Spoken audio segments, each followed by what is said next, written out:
கருவாக்கி உருவாக்கி எனையாண்டு காத்தருளும் இறைவா நன்றி. எங்கும் நிறைந்தோனே எல்லை இலாதானே, எங்கேயும் எப்போதும் என் குலம் காப்பவனே. நெஞ்சம் துணிய துணையாய் வருவாய், நேர்மறை உணர்வுகள் பெருகிடச் செய்வாய். உடலில் உறுதியை பெரிதாய் தருவாய், உனை உணரும் அறிவை என்னுள்ளருள்வாய். சுற்றமனைத்தும் காப்பவனே, செய்தொழிலில் ஏற்றம் தருபவனே, எடுத்த செயலில் வெற்றி கொடு, என் ஆற்றல் பெருகிட அருளை கொடு.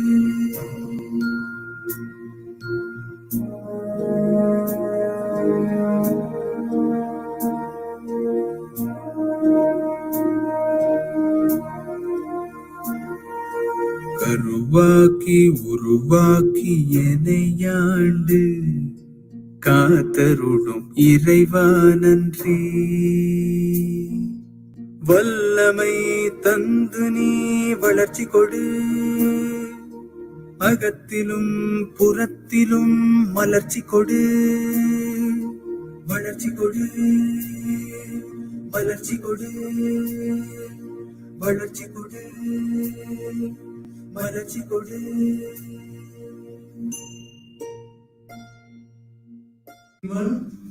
I take immense pleasure in inviting everyone to the one-day international conference organized by Irbe Publications, Lakewood, Denver, USA.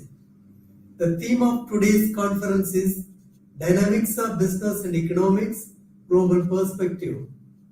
This is a very apt theme for the current world. It will certainly give a good opportunity to all of you to interact with each other. With the world of disruptive technologies, everything is changing at the speed of lightning. There is a huge transformation in almost all the areas of functional management. The fundamentals of economics are the key to development, which are deeply affected, and moreover, it produces undesirable and unexpected situations. The Indo-China standoff, trade restrictions among countries, political unrest, growing technology, changing geopolitical structure, and a massive production in excess of demand, etc. are few examples for the current development. It is imperative that today's business requires a lot of planning and well-prepared execution with the modern technology to solve our day-to-day problem. As organizing secretary of the International Online Conference, on behalf of Irbe Publication, Denver, USA, I take inordinate pleasure to invite the most familiar and widely recognized keynote speaker, Professor Kishore G. Kulkarni. Professor Kulkarni is a distinguished professor at the Metropolitan State University of Denver.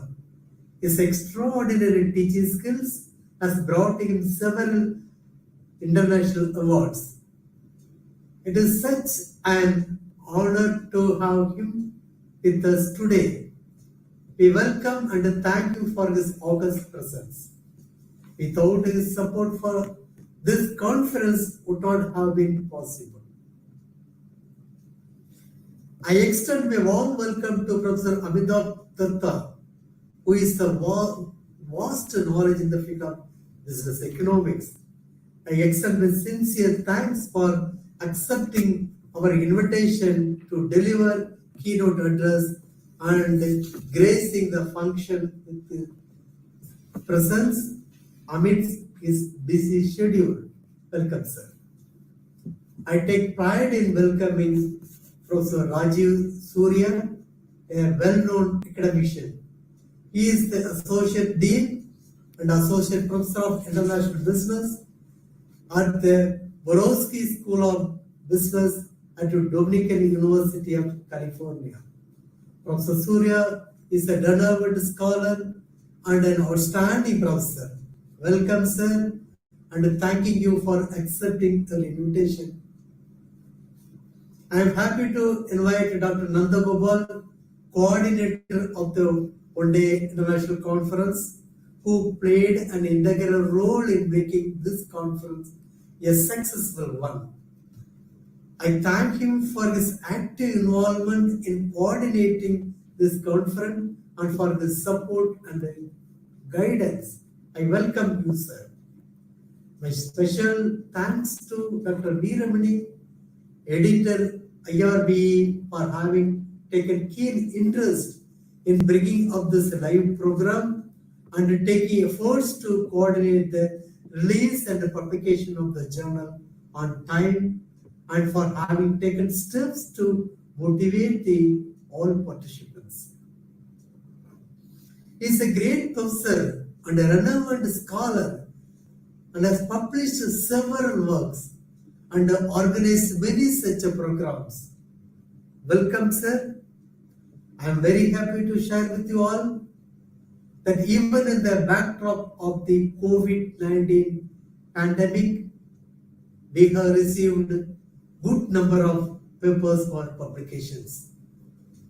Let us give a big hands to Dr. Veeramani for doing a fantastic work with the journal publication, which will be released soon after this event. Thank you, sir. I welcome Dr. Saravanan, convener of the program, who with his consistent support made this program happen.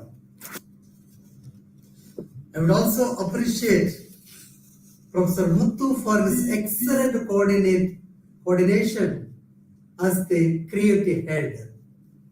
All the technical work was carried out with the help of Mr. John, without whom this online conference would not have been in such a good shape.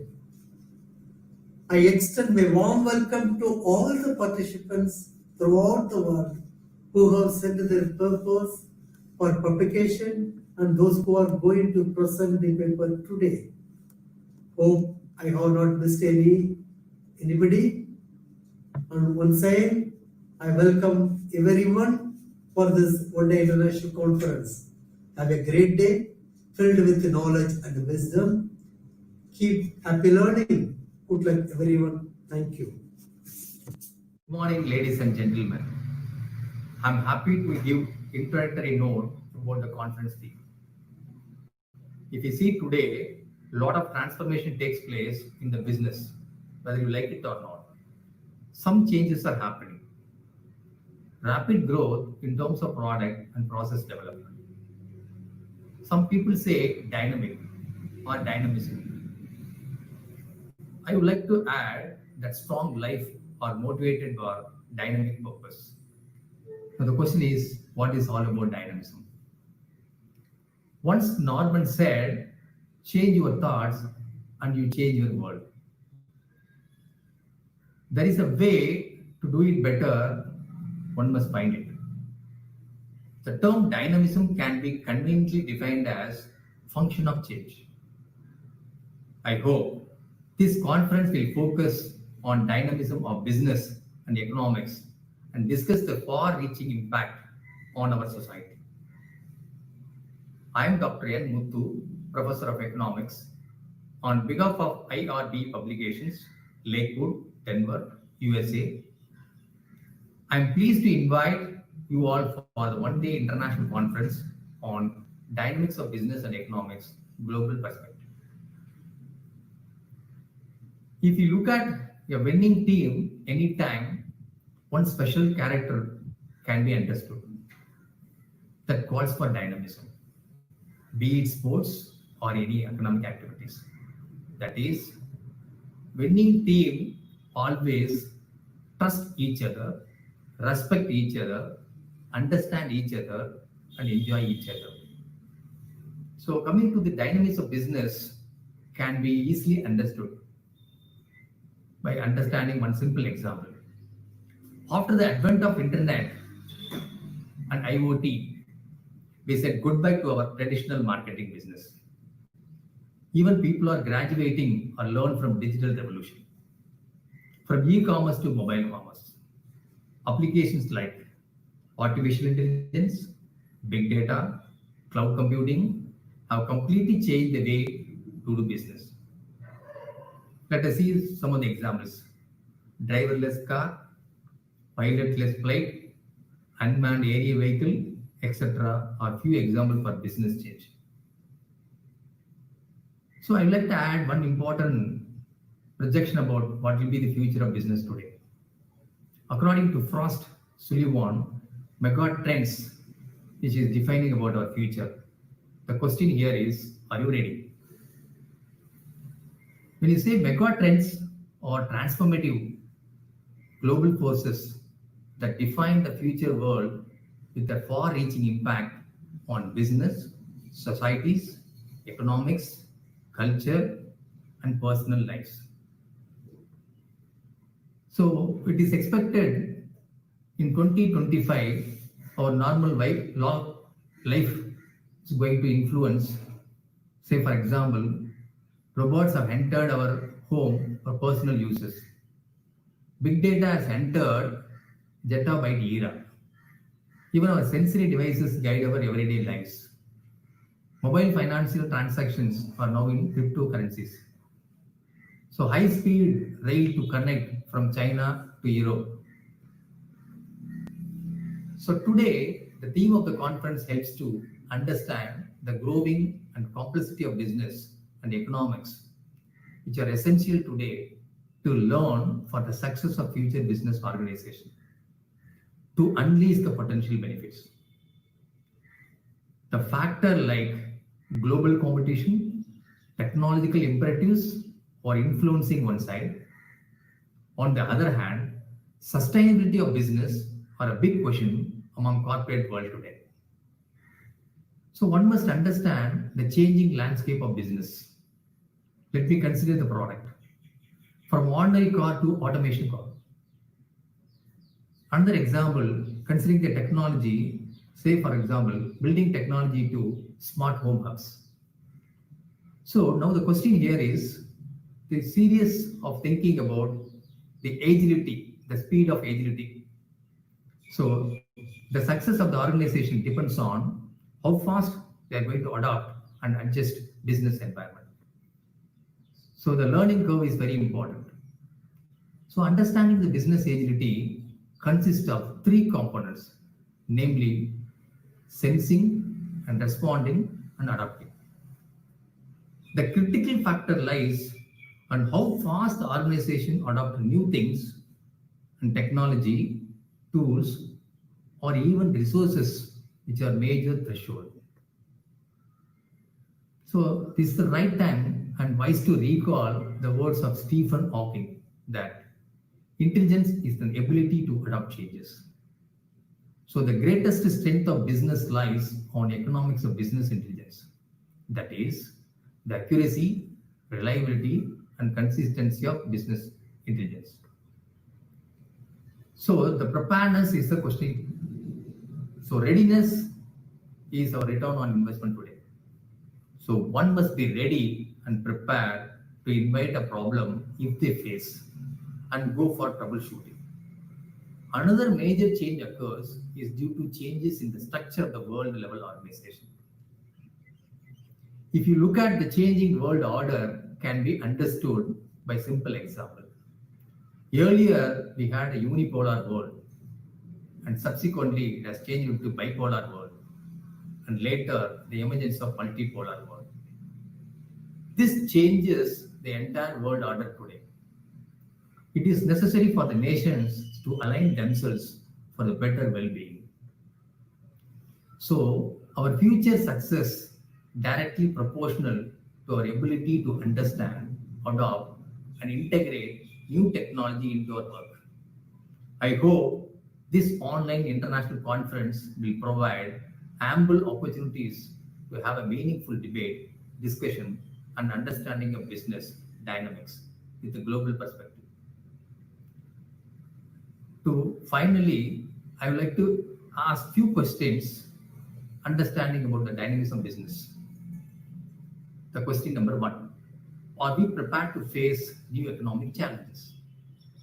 Whether new technology will meet our customer requirements.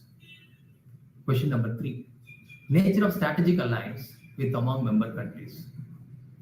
Question number four, the capacity to manage growing digital enterprise, which is the need of our, and issues related to sustainability and environmental protection.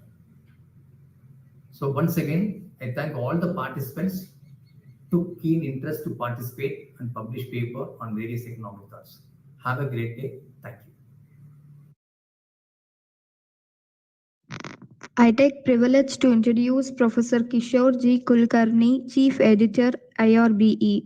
Kishore G. Kulkarni has been the Distinguished Professor of Economics at the Metropolitan State University of Denver, Colorado since 1989. As an adjunct professor, he has also taught at the University of Colorado Boulder Corbett School of International Studies, at the University of Denver, Colorado State University, and Colorado Schools of Mines. Professor Kulkarni completed BA Economics first rank in merit and MA Economics second rank in merit degrees from the University of Pune, now called Savitribai Phule Pune University, SPPU, India. He migrated to the university in 1976 and completed MA Economics and PhD Economics degrees from the University of Pittsburgh before entering into his real passion of full-time teaching in 1980. His extraordinary teaching skills have brought him several teaching laurels, including 2001 Outstanding Teaching Award by the Golden Key International Honor Society, inclusion of his biography in WHO in the World, whose WHO Among America's Teachers 1998 and Best Teaching Award by Student Economic Society 2014. His humorous but educational teaching style has made him one of the most sought after professors. He was selected in the spring 1994 voyage of the Semester at Sea program, and he has also delivered many special lectures and seminars all over the world by traveling to around 30 countries.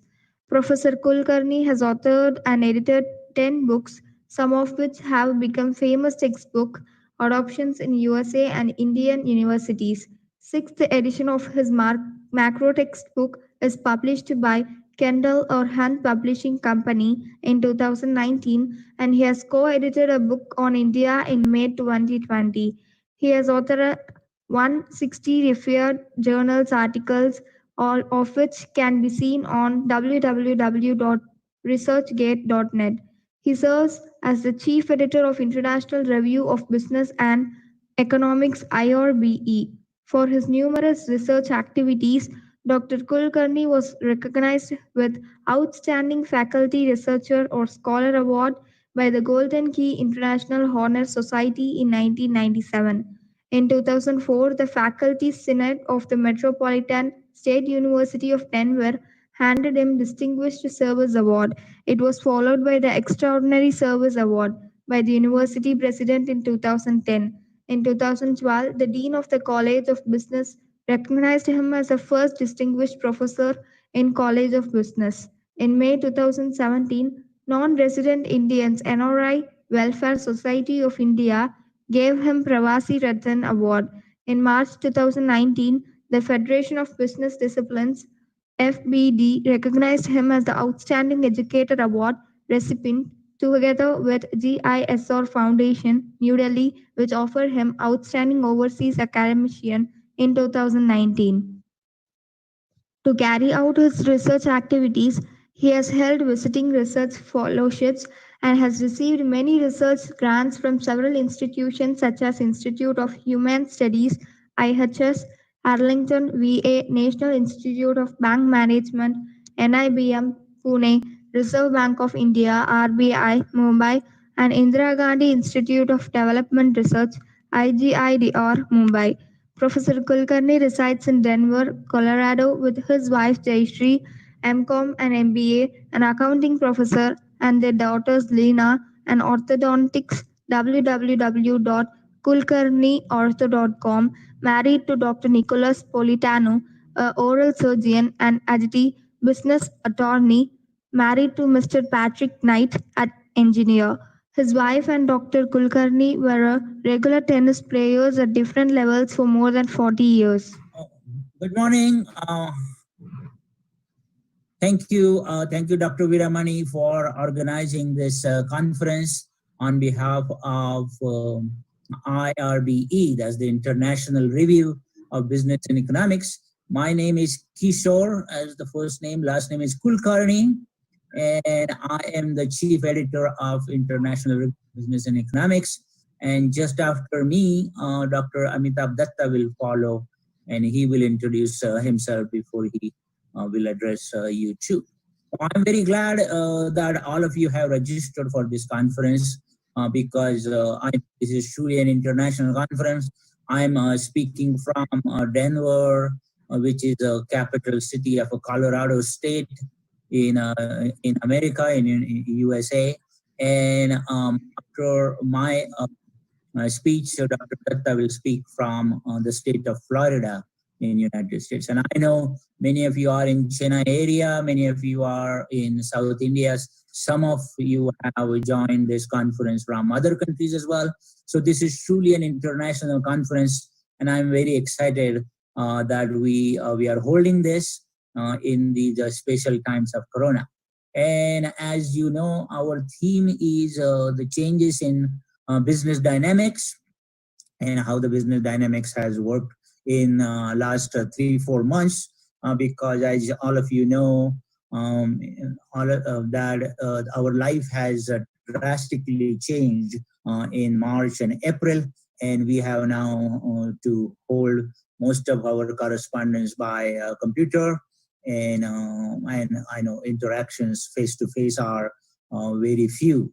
So with that, I want to probably give you some background of how coronavirus has changed not only our life here in the US, but we can easily see and perceive how you are coping that in India.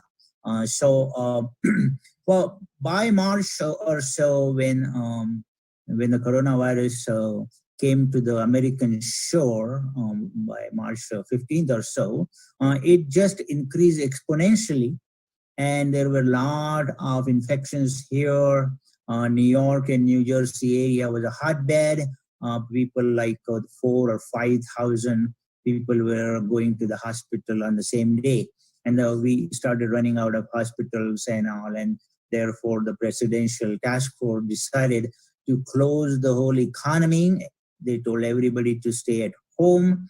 Most of the states followed that. Governors of all states went on TV and told people not to move from their house, and except obviously to get groceries and the market, which are essential services and emergency services. And we were allowed to do that much.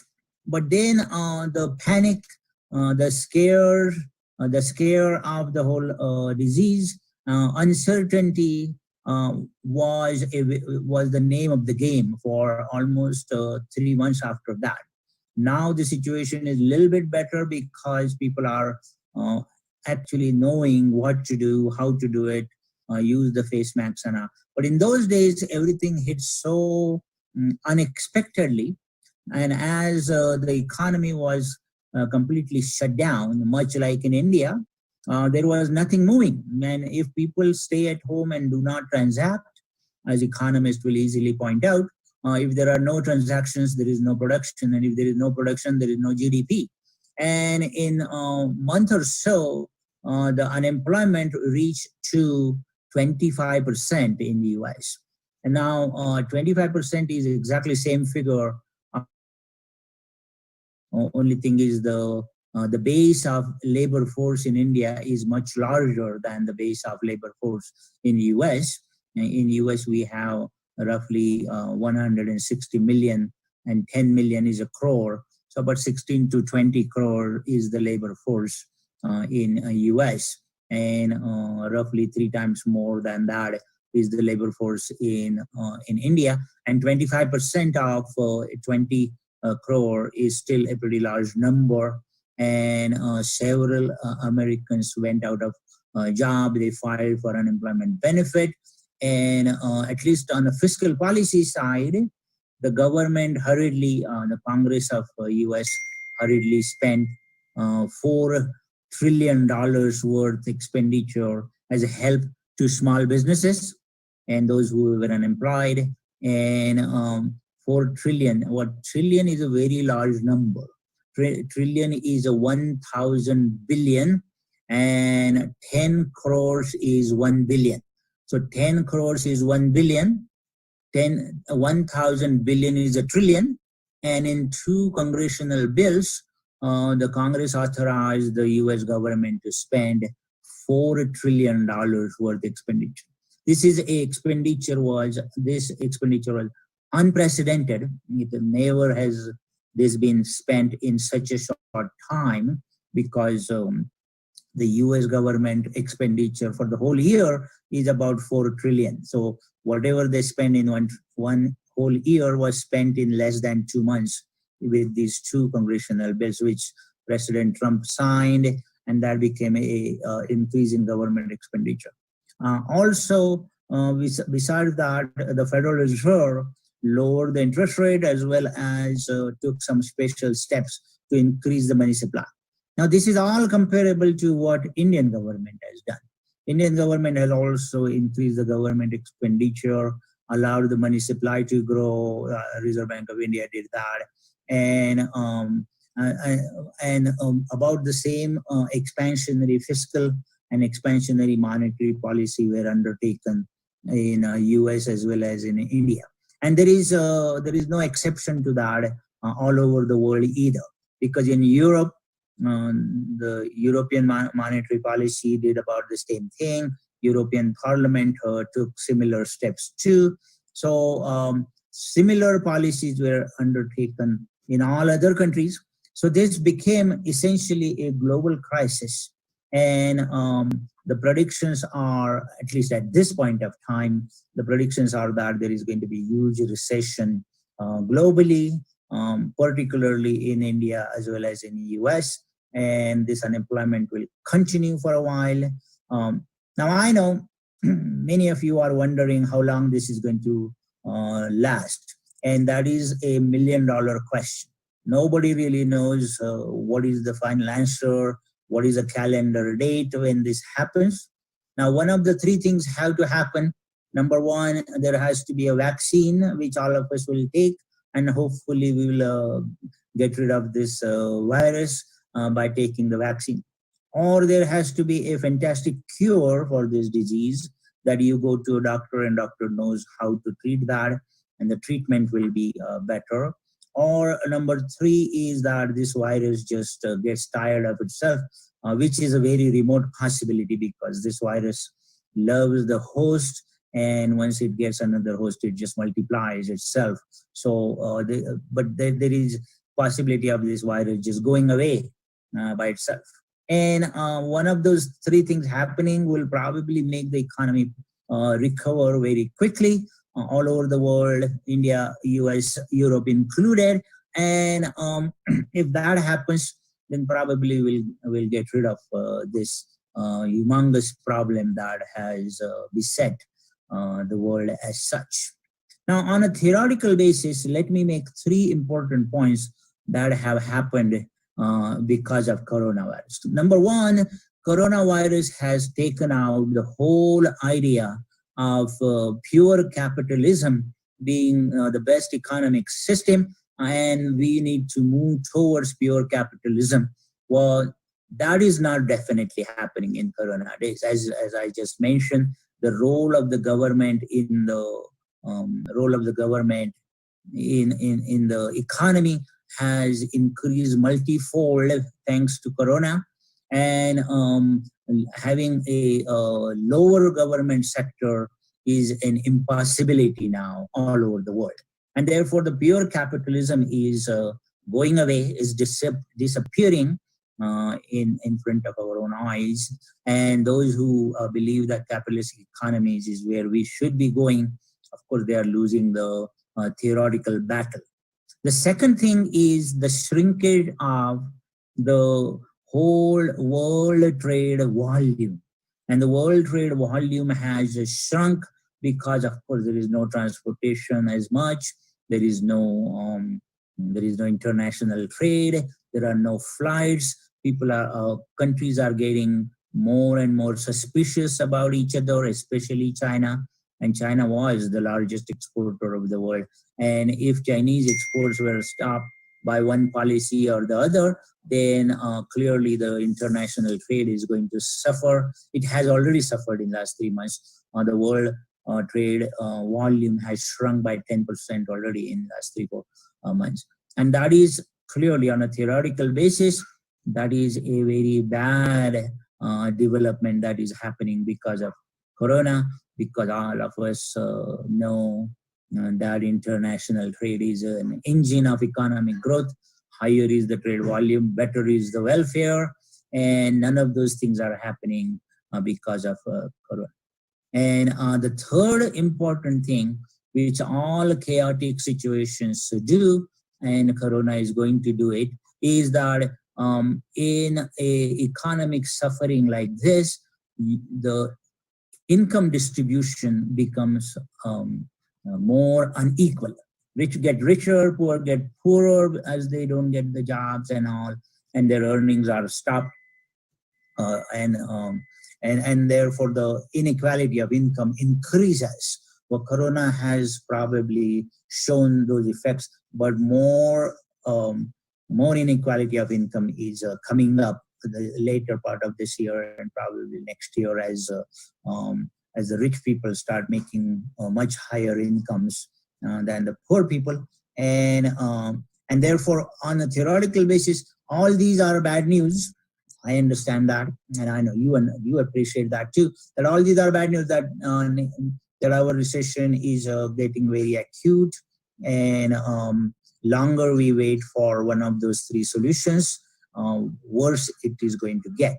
Now, as far as the timeline is concerned, we really don't know how long this will take, because in fact, I am a close watcher of the global economy, India, US included. But in this global economy, I think nobody can really put a calendar date on their calendar and say, unless you are a phony forecaster, you can't really say on October 17th, this will turn around or anything, because this is an ongoing process. The future events are going to make future changes to the macro economy.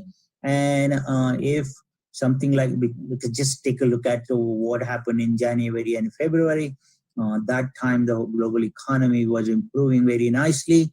In fact, in the US, they were record-breaking stock market, and clearly economy was in a very high growth pattern. All that pattern was completely changed in March, and nobody predicted that. Of course, nobody can predict future events correctly, but given that we don't have any severe future events in the this year or the following year, maybe turnaround will begin when one of those three things happen in the world. Well, we have made some progress towards it.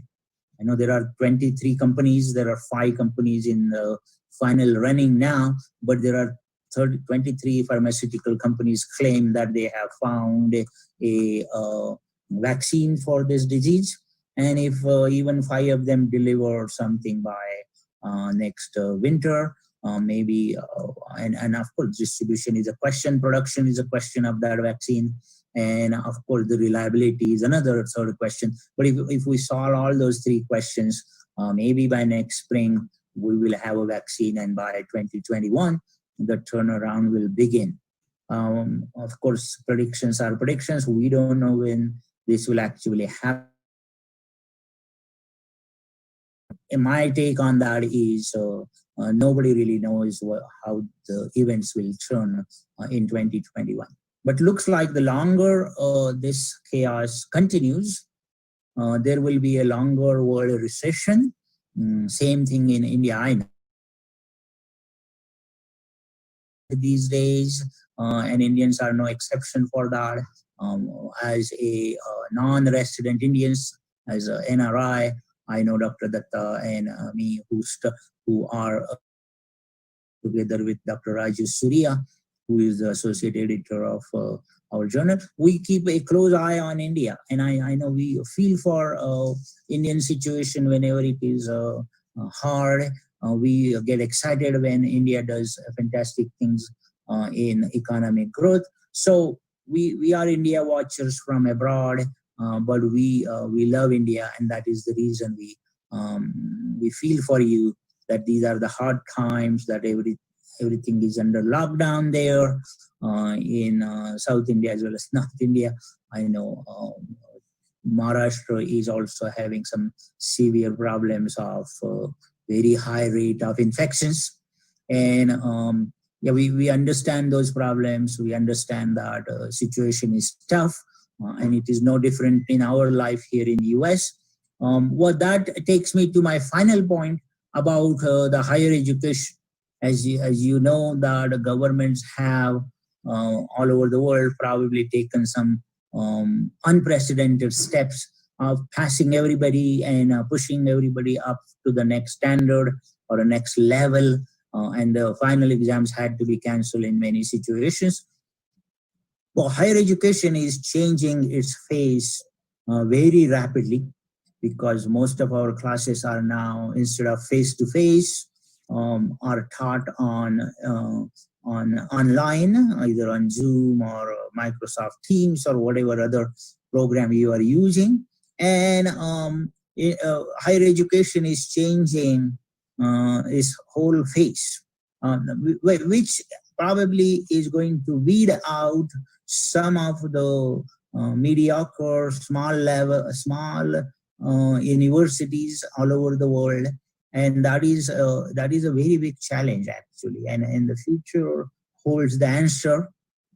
Future holds the answer how we will move from here to delivering the higher education, how the mode of higher education will be changed. But one thing is true, that the traditional face-to-face education, which has not only created some outstanding scholars before, and in general has worked as a model way of delivery, that education phase is changing. It is going away. And excuse me, if this coronavirus continues, then we are going to have some more challenges for higher education in the future too. And I know that is a bread and butter for all of us. And the solution for that is you and me should learn more technology, a faster delivery on computer, and probably adapt our ways of teaching the way we do. But with that, I will conclude, because I know these are challenging times, and I don't really have a whole lot of solutions to give, except the fact that do the best you can without without having social interactions.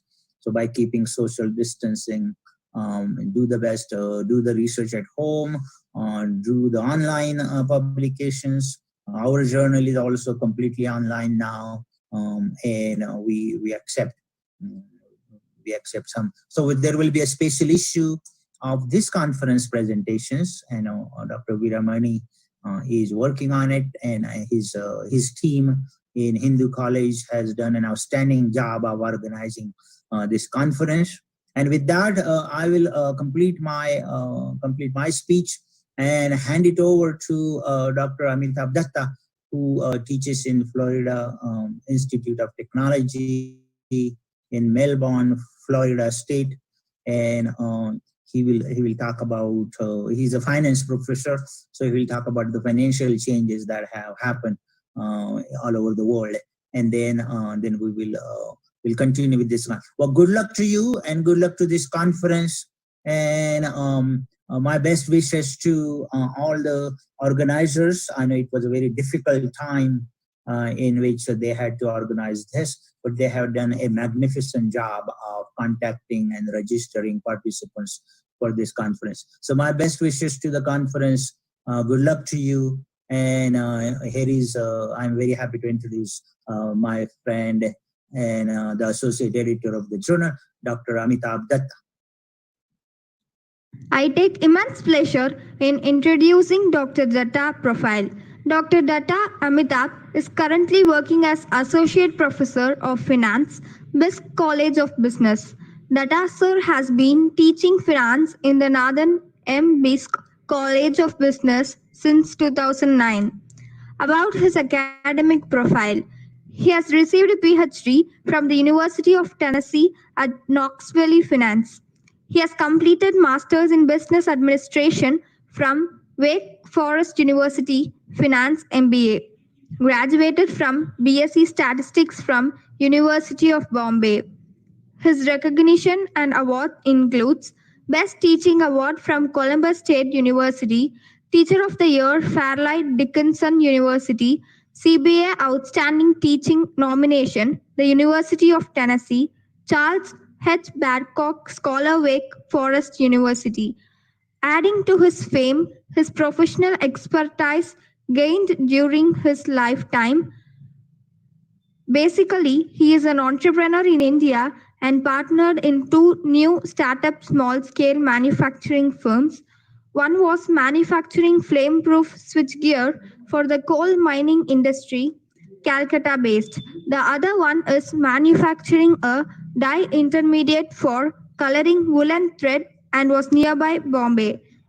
He has held various responsibilities, which includes created classes for the online MBA program, acted as a coordinator, essentials of business development, occupied director position and role in the Center for Ethics and Leadership. And telling about his current research interest, he is actively involved in the current research field such as is it time to allow full convertibility of the Indian rupee? He gave several invited talks as a guest speaker, addressed as a keynote speaker in national and international level conferences, authored many books to his credit.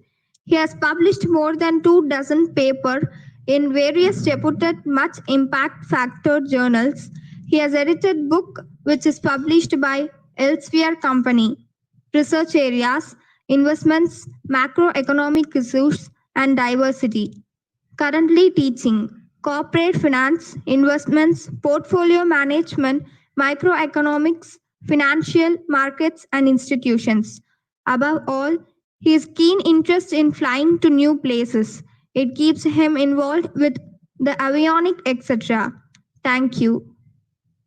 Okay, good morning to everybody, all the participants. I wish to first thank Dr. Viramani, Dr. Kulkarni, and the IRB Journal for inviting me to speak at this one-day international conference. My name is Dr. Amitabh Datta. I am an associate professor of finance at the Florida Institute of Technology in Melbourne, Florida. And I'm also happy to be an associate editor at the journal with Dr. Kulkarni, who is, as he mentioned, the chief editor of the International Review of Business and Economics. So, well, Dr. Kulkarni asked me to speak a little bit about some of the issues with coronavirus on the economy of especially the USA and India, and maybe a couple of the sectors that are the most badly hit, if you will, with the drop in the regular day-to-day businesses. Travel has been the worst hit, along with what we call the hospitality industries. So things like cruise ships, airlines, hotels, restaurants, especially at the local level, what we call the mom and pop restaurants, individual standalones or regional chains, if you will. These are the industries, I think, that have been most badly hit. I was taking a look at the numbers from the Indian economy that were just released last week. The latest update is for the month of May. And though you may be familiar with these numbers, I just want to reiterate them and share them with all the participants to reflect on the magnitude of the hit that the economy has been taking.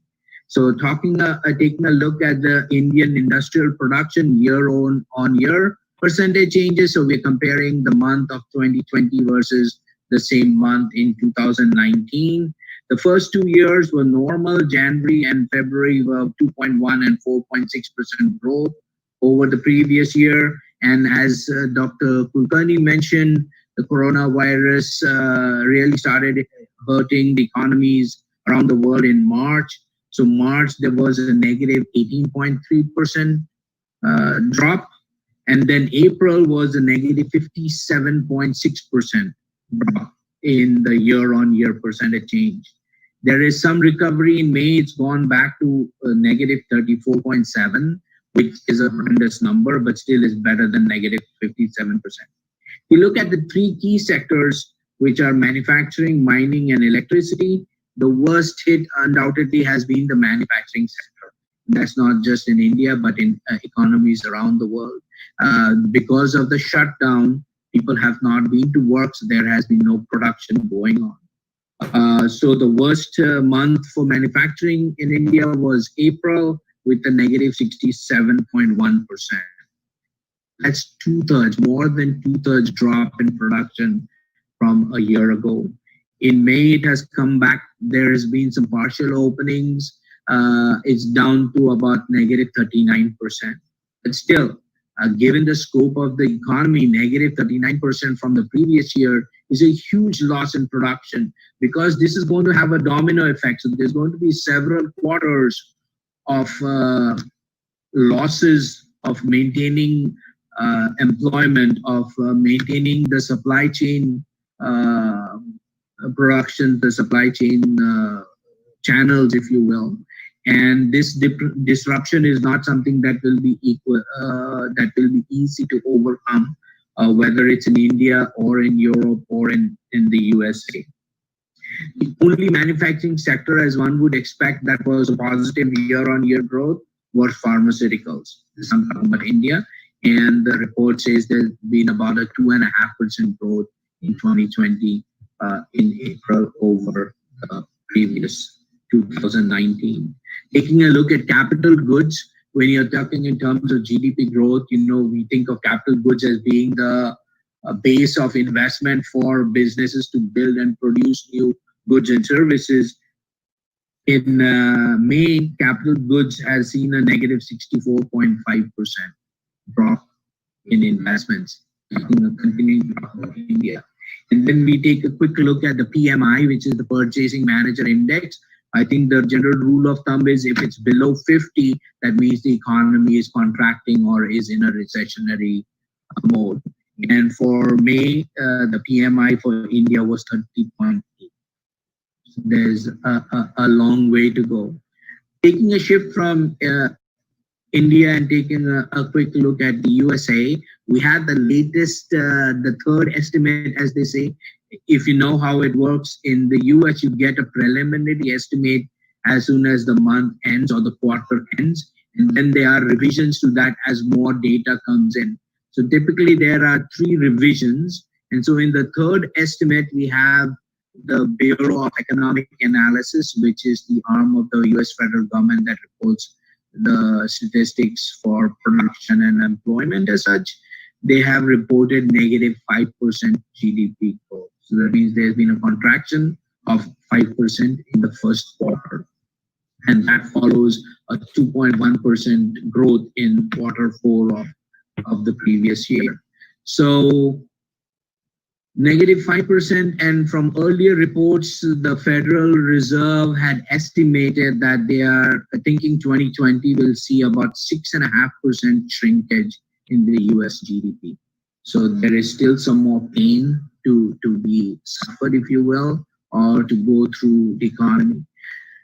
As Dr. Kulkarni mentioned, the US Congress and the Federal Reserve Bank have acted expeditedly. They have put a lot of money into the system. They have specifically targeted industries that I mentioned that are going to suffer more hardships.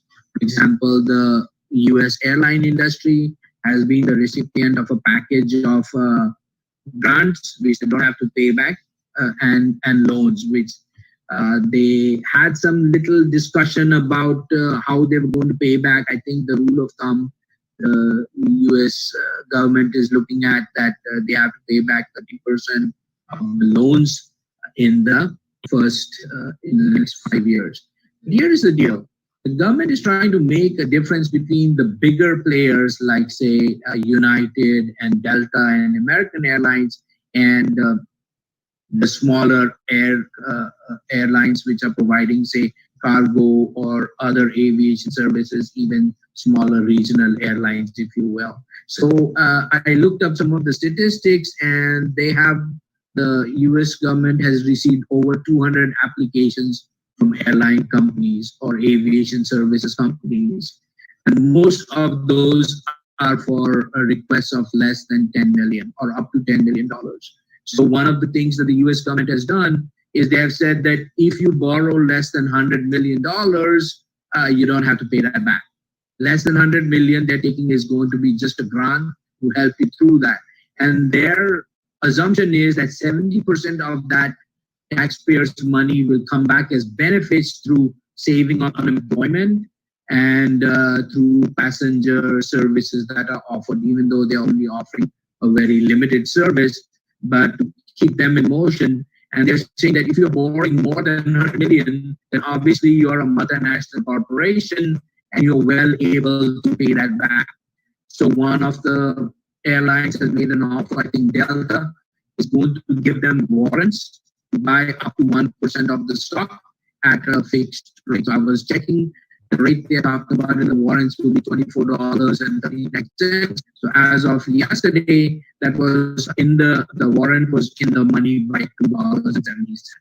So what they're talking about, 1% of Delta will be about like 6.5 million shares. So they're going to get some payback on the loans that they're making. So they're not just giving the money away, but they're doing, I think, a proven job of saying that this is all taxpayer money. What is the benefit to the taxpayer? Clearly, if we can guarantee employment to a lot of people in the workforce, then that is a benefit to the taxpayers. And those are loans that should be made, whether it's to an airline, whether it's to a small manufacturing factory, or whether it's to a restaurant chain that is facing cash flow problems. So the government has to start thinking, I think, in terms of what would be the biggest benefit for the most. As Dr. Kulkarni points out, one of the problems that the coronavirus is creating, I think, whether in the economy or in the stock market, is it's widening, I believe, the haves versus the have-nots, the widening the haves and the have-nots, right? I think as finance people and as economists, we often try to convince people that the economy is not the market, right? Sometimes people think, well, the stock market is going up, so how bad can the economy be doing? But the economy and the stock market are not the same thing, right? They're separate things. And I think the perfect illustration is the US stock market in this moment in time, especially if you see the technology-driven NASDAQ, where from the first 6 months of the year, January 1st to July 1st, NASDAQ is actually up 11.55%, right? And there is no doubt about it.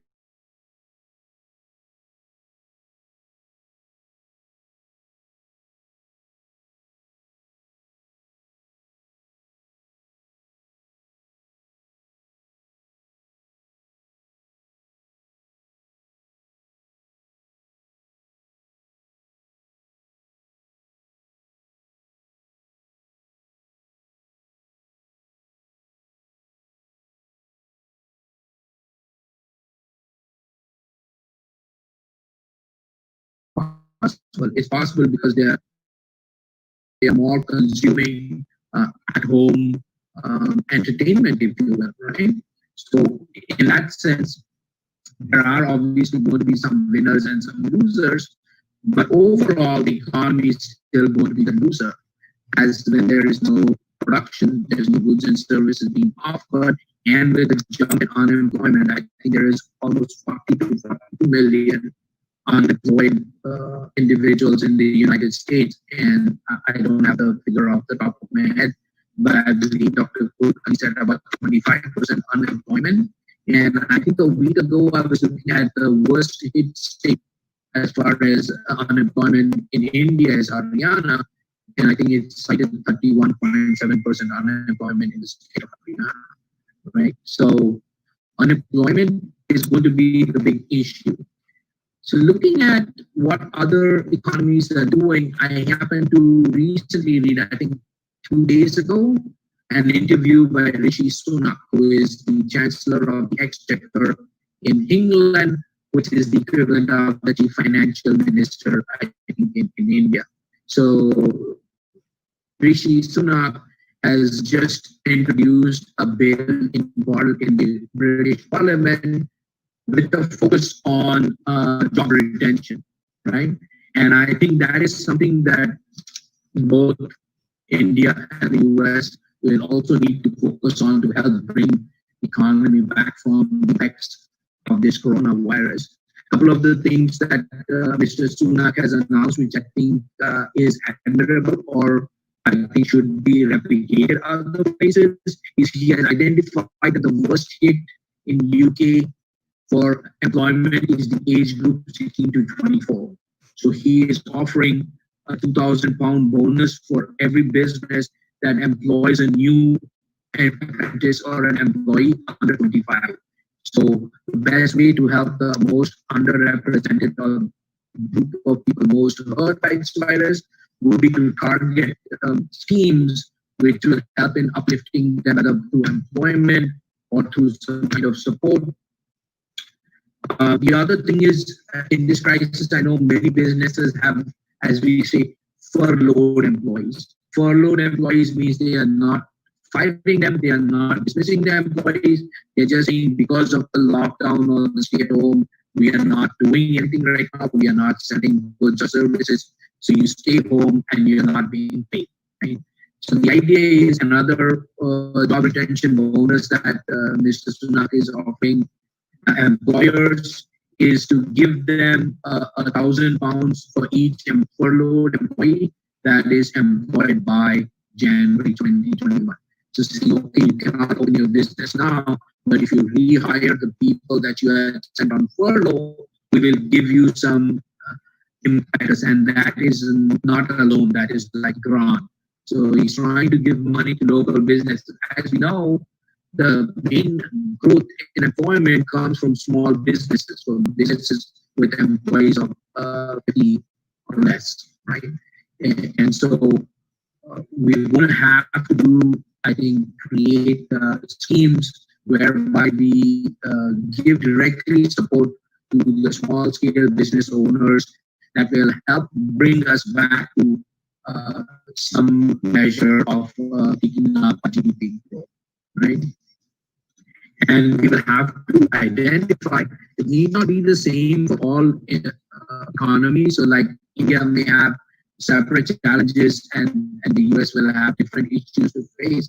But I think the policymakers need to focus on which are the worst hit industries and which are the worst hit age groups, and think of schemes or think of plans that will help give some support, if you will, to the most needed units or the most needed people in the individual economies.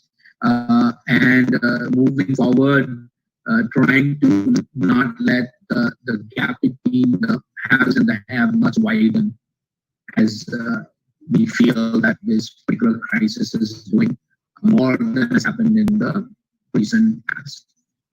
What else did I want to? Unfortunately, I'm not able to, because of the dynamics of our Zoom meeting, for some reason, I'm unable to share that.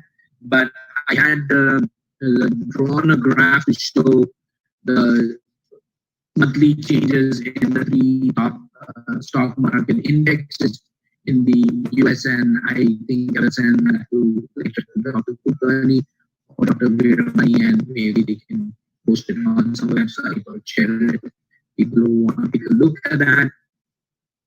And what else? I was trying to think what else did I want to talk about. I believe That is my first take on it. That there are going to be industries and age groups or groups of workers that will need special support, right? And I think from what we have seen in the recent past in India, the migrant worker population has been one of the worst hit. So I guess one of the plans of the policymakers in India would be to give some support to the population of migrant workers that would help alleviate some of the challenges and some of the problems that has been faced by different crises, if you will. And with that, I would once again like to thank the organizers for inviting me to speak, and I would like to thank all the participants for this conference. I'm looking forward to being and listening to the other speakers. And if there are any research papers presented, I would be happy to look at and read research being done by different researchers around the world on effects of the coronavirus on their own local economies, and if any, there are domestic plans by governments around the world. That I think this is especially a crisis where we need to learn from each other. We should take the best elements from policymakers around the world and try to adopt it. One of the countries that has been especially good at handling the crisis, I think everyone acknowledges, is the New Zealand government under their Prime Minister. And so, just in that economy. So I will hand the mic back to Dr. Kulkarni once again. Thank you for having me here. It has been a pleasure to be able to speak to everybody. Thank you. I am happy to introduce Professor Rajiv. Dr. Rajiv is currently the Associate Dean and Associate Professor of International Business at the Barosky School of Business at Dominican University of California. In his role, he is leading the school's AACSB accreditation efforts after having served as the Director and Chair of Assessment and Assurance of Learning for the past few years. Dr. Rajiv has led several programmatic innovations in the Barosky School of Business. He has co-founded an MS degree in Business Analytics, served as the founding director of the MBA in Healthcare Leadership Program, co-founded the Global Innovation and the Entrepreneurship Program, and led the design of the MBA Global Consulting Practicum. He has been as a member of several committees, including the University Executive Committee, Department Chairs Committee, the VP of Finance and Administration Search Committee, the University Assessment Committee, and various faculty search committees. As a scholar, Dr. Rajiv has published in numerous peer-reviewed journals in international business, management, economics, and finance. His research focuses on entry strategies in emerging markets, foreign direct investment, economic growth, and national innovation and entrepreneurship systems and economic policy. His research has been presented at Stanford University and Oxford University and at various international conferences, including the Academy of International Business and the American Macmillan. And in 2018, he received the Best Research Paper Presented Award by Eurasia Research. Dr. Rajiv has also received several internal and external competitive grants.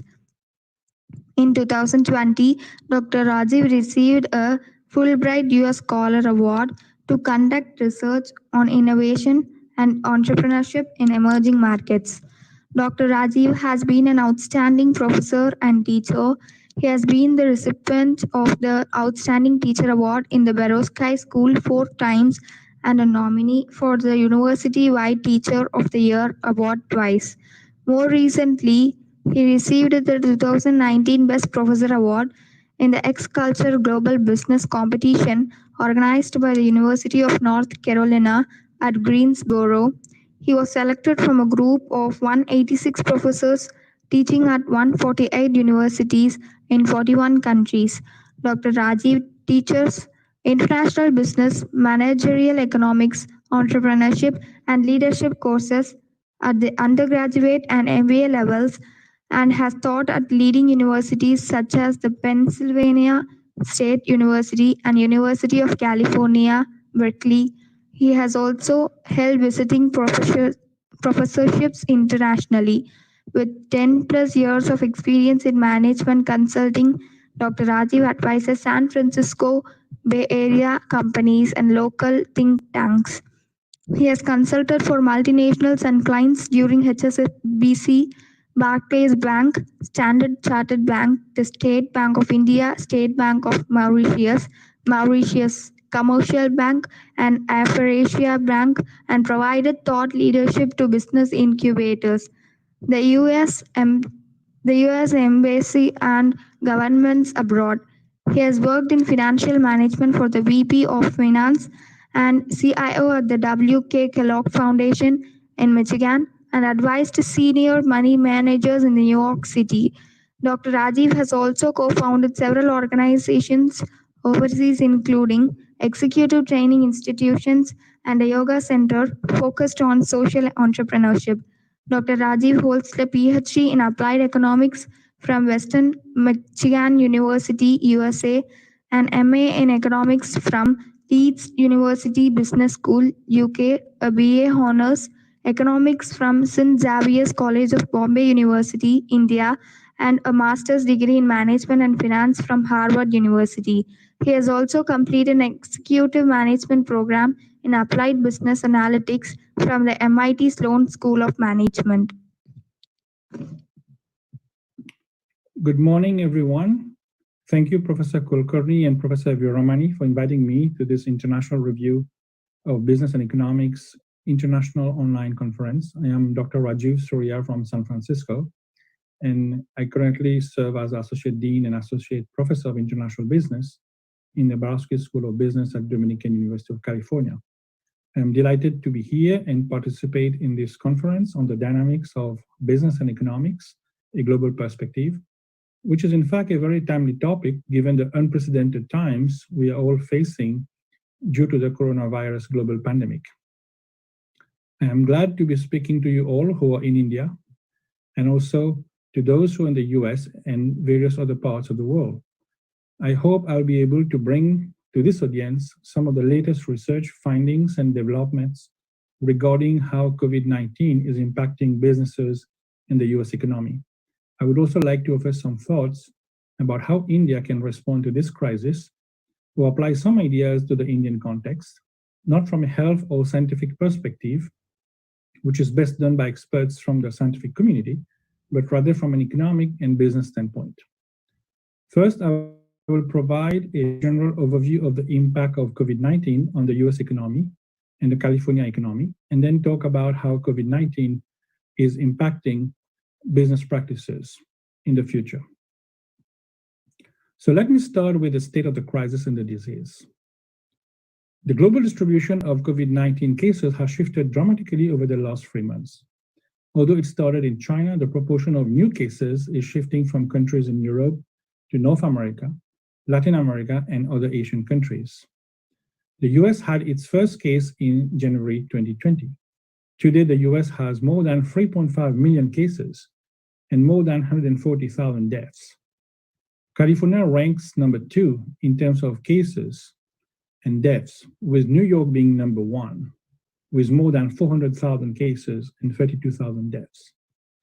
Different countries are at different stages of the epidemic curve. Some countries, such as South Korea, have been able to engage in strict containment of the disease. The US is still trying to do a balancing act. There is a significant uncertainty around the medium-term and long-term epidemiology trajectory of the virus spread. That is, there is still uncertainty about the peak and the flattening of the epidemic. Recently, we have seen a significant increase in most US states since the end of June to today. The distribution of new cases has shifted from the Northeast states, such as Massachusetts and New York, to the southern and western states, such as Texas and California, although Florida is still a hot area. Californians have been staying home since the start of a statewide stay-at-home order issued on March 19, 2020. there is a roadmap that can allow a modification to this stay-at-home order. For example, ability to do testing, tracing, social distancing, etc. There are 4 stages that we are looking at here in California. Stage 1 is about safety and preparedness. Stage 2 is about lower risk workplaces. Stage 3 is about higher risk workplaces.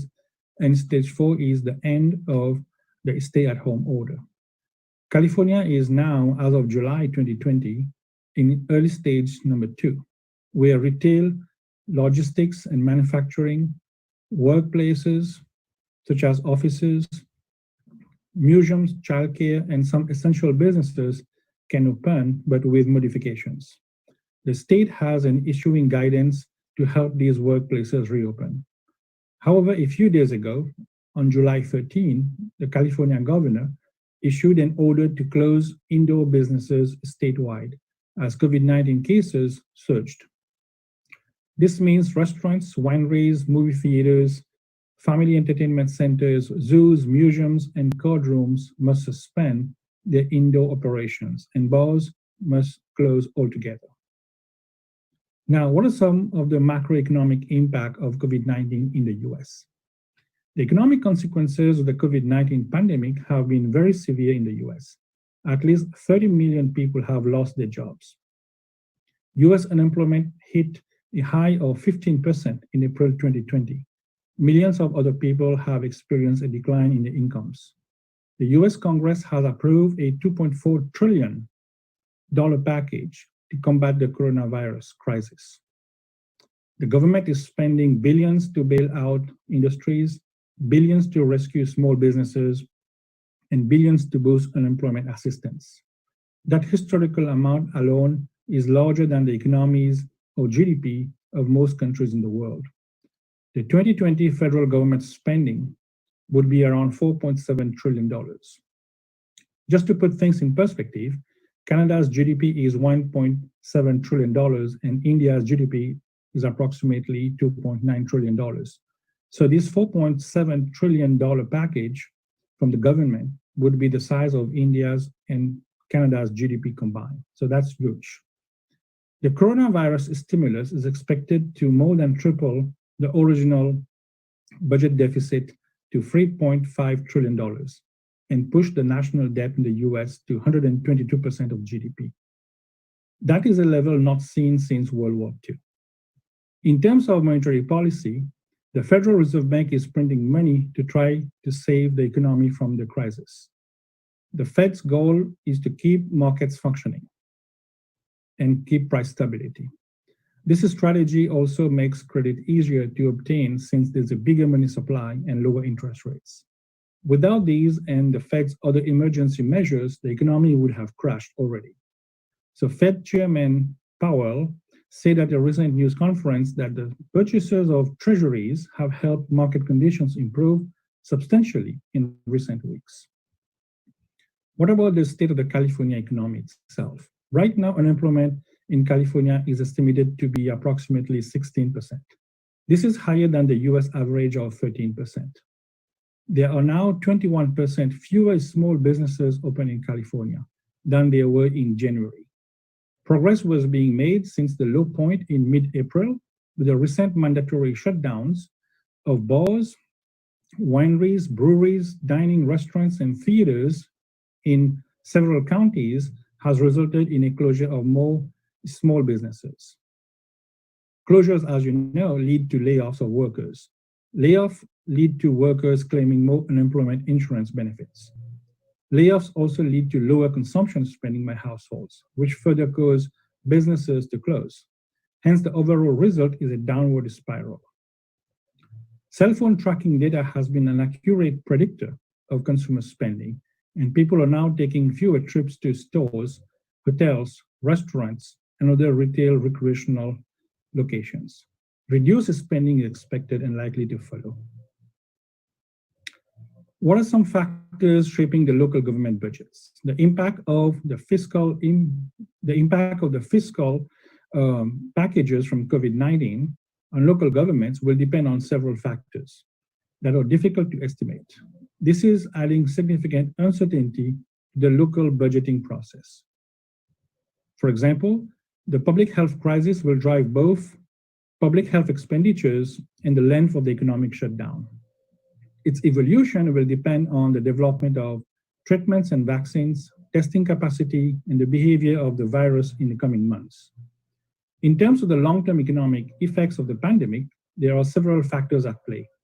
Business survival rates, re-employment rates, consumer purchasing power, individual and corporate debt burdens, and many other factors that will shape the economic recovery.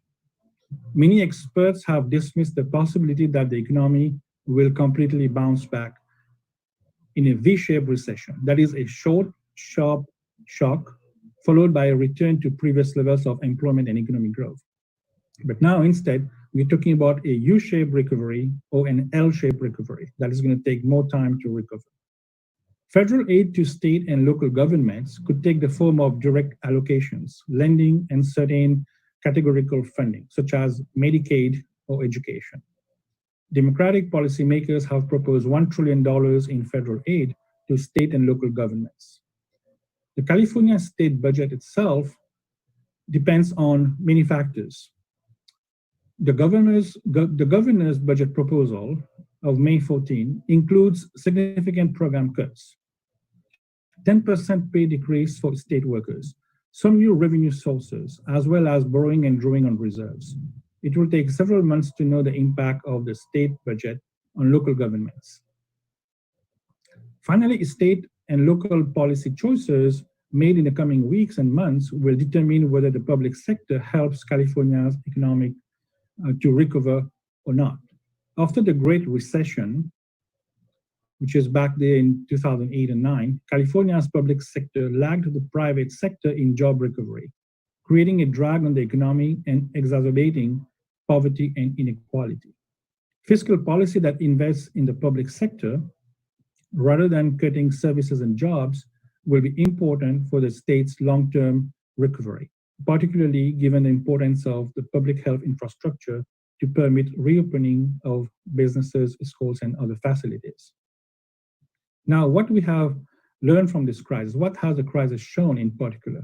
The COVID-19 crisis has exposed many things. First, it revealed that the US was not as well equipped to deal with such a health pandemic. The US health sector does not have sufficient resources to confront the virus. Second, small businesses, which are the backbone of the US economy and trade, do not have the liquidity to survive several months of business closure. Finally, a study by the University of California at Berkeley showed that people of color and women are those segments of the population which are experiencing the most negative economic impacts from COVID-19. In several counties in California, the job losses resulting from government shutdowns are concentrated in low-wage jobs, also in the leisure and hospitality sector, in the retail sector. In some places in California, the leisure and hospitality industry has experienced a fall in employment of 46% from 2019, and the retail sector's employment is down 16% from 2019. Frontline workers in the healthcare, janitorial, and grocery sectors have experienced higher infection rates than those residents in occupations accommodating work from home. Now I turn to some implications of the crisis for businesses. That is how COVID-19 will impact business practice. Some researchers at Harvard Business School found that, first of all, supply chain will be redefined. Supply chain managers suddenly have a much more difficult job to do. Businesses have been surprised on how dependent they are on China for everything from raw materials or parts to finished products. Businesses did not realize the complexity of the supply chain. For example, the supplier to their supplier, or further down, being impacted by the crisis. The implication is that many businesses will start thinking about diversifying their risk and trying to develop alternatives in other countries. This will change how the global value chain works altogether. The biggest losers from the coronavirus, at least in the business sector, are the services industries, such as airlines, hotels, and the travel industry. These are losing revenue and will have a hard time replacing the cash flows. Manufacturers can run overtime and make up for lost production and fill pent-up demand, but services is perishable and hard to replace. Another effect is that organizations will need to develop honest conversations with employees, thus creating a trust-based culture. Senior management would need to engage in conversations with employees on many issues, and this requires trust, commitment, and communications which are very clear. There will be a need for strategic initiatives that involve more input from employees. Remote work will become more strategic. According to Professor Chowdhury from Harvard Business School, they will be working from anywhere versus working from home. So workplace will become more virtual, and there will be an emphasis on remote work from anywhere.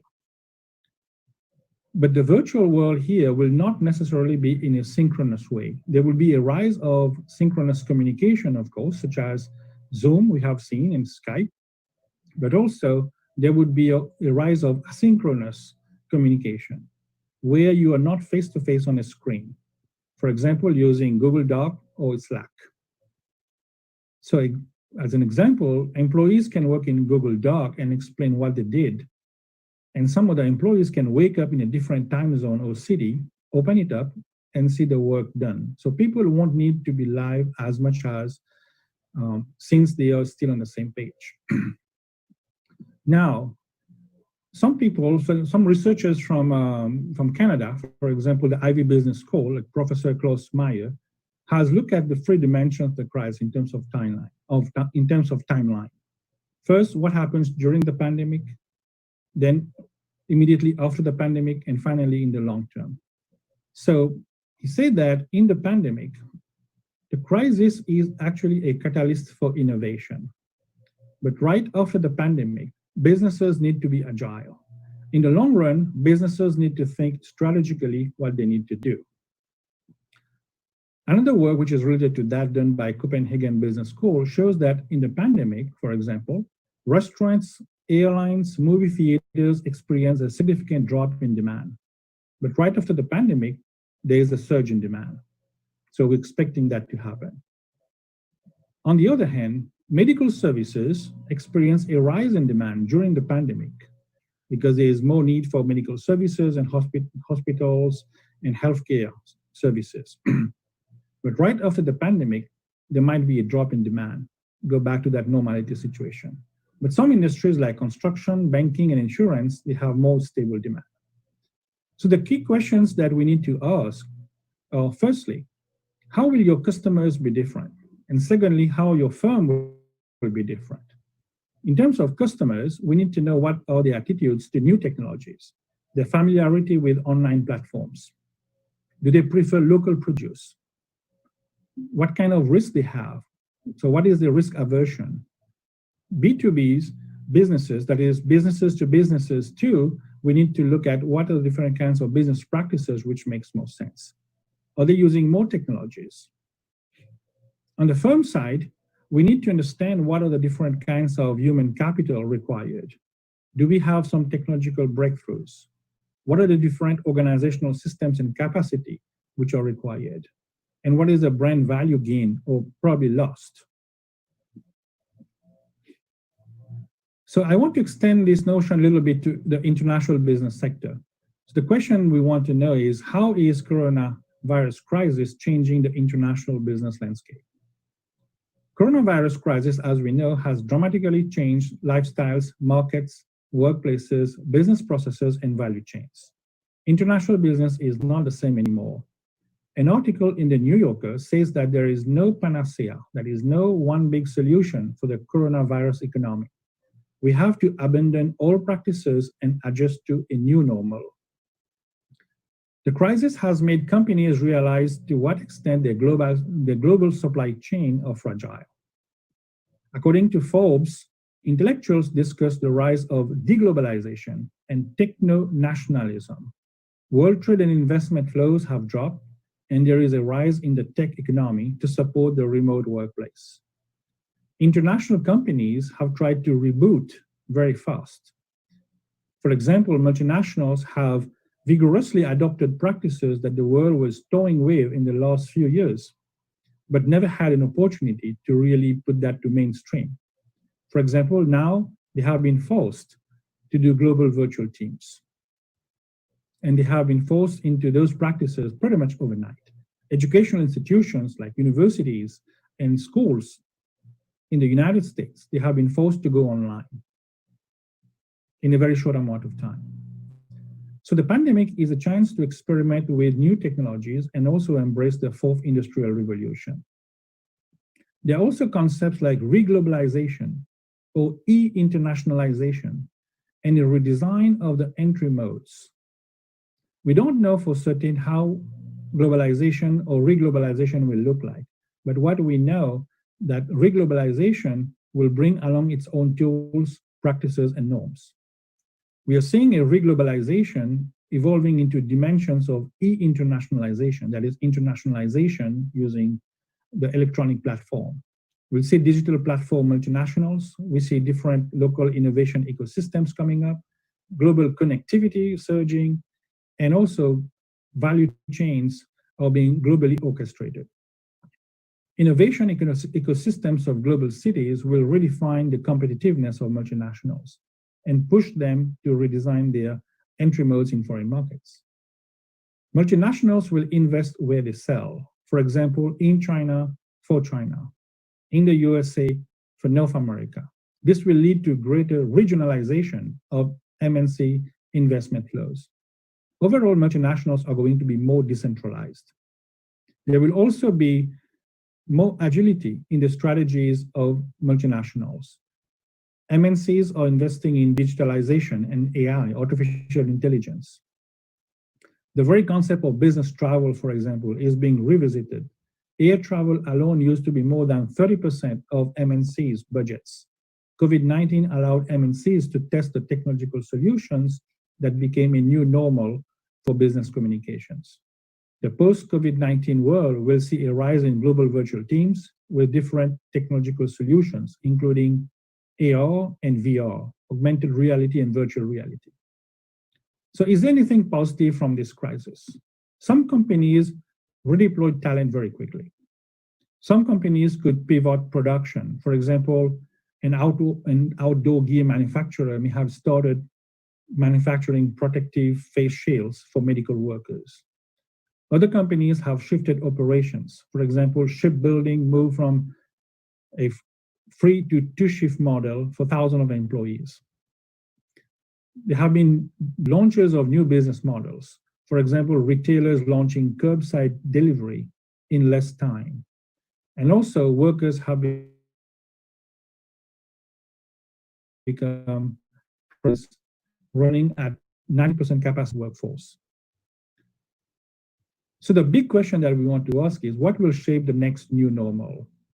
A survey by McKinsey and Company suggests that there is a general perception that the current economic situation is worsening around the world. But there are positive sentiments about the future, and this is on the rise. They identified 5 factors that will shape the next new normal. One is metamorphosis or transformation of demand. Business-to-business purchasers and consumers are accelerating the adoption of digital. In terms of B2C, business to consumers, for example, the new consumer shops online and is more willing to switch across brands and focus on local and domestic buying.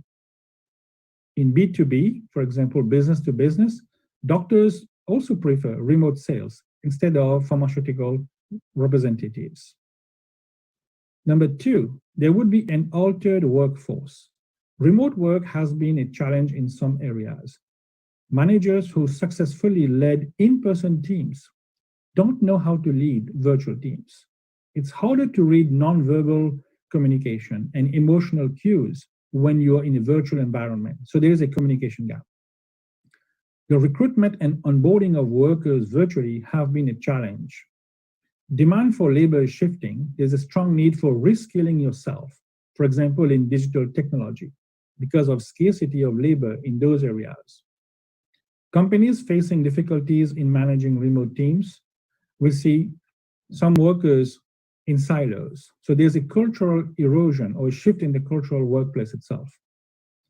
Frontline workers and employees are also pushing back. For example, some of them are refusing to wear a mask. Other changes we see are changes in the supply chain resiliency. For example, US companies want business partners to be more resilient. They want them to have the ability to bounce back quickly from difficult situations, both financially and in terms of the supply chain. They're engaging in asset divestments, that is, selling off the assets to increase the amount of cash they have at hand. For example, the PNC Financial Services sold its $13 billion stake in BlackRock. Some companies are also decreasing their SKUs, stock keeping units, that is, decreasing the number of items they are selling to reduce cost. We see this in baby care products, tobacco, frozen goods, and household care. We have also seen a rise of the state, that is, statism.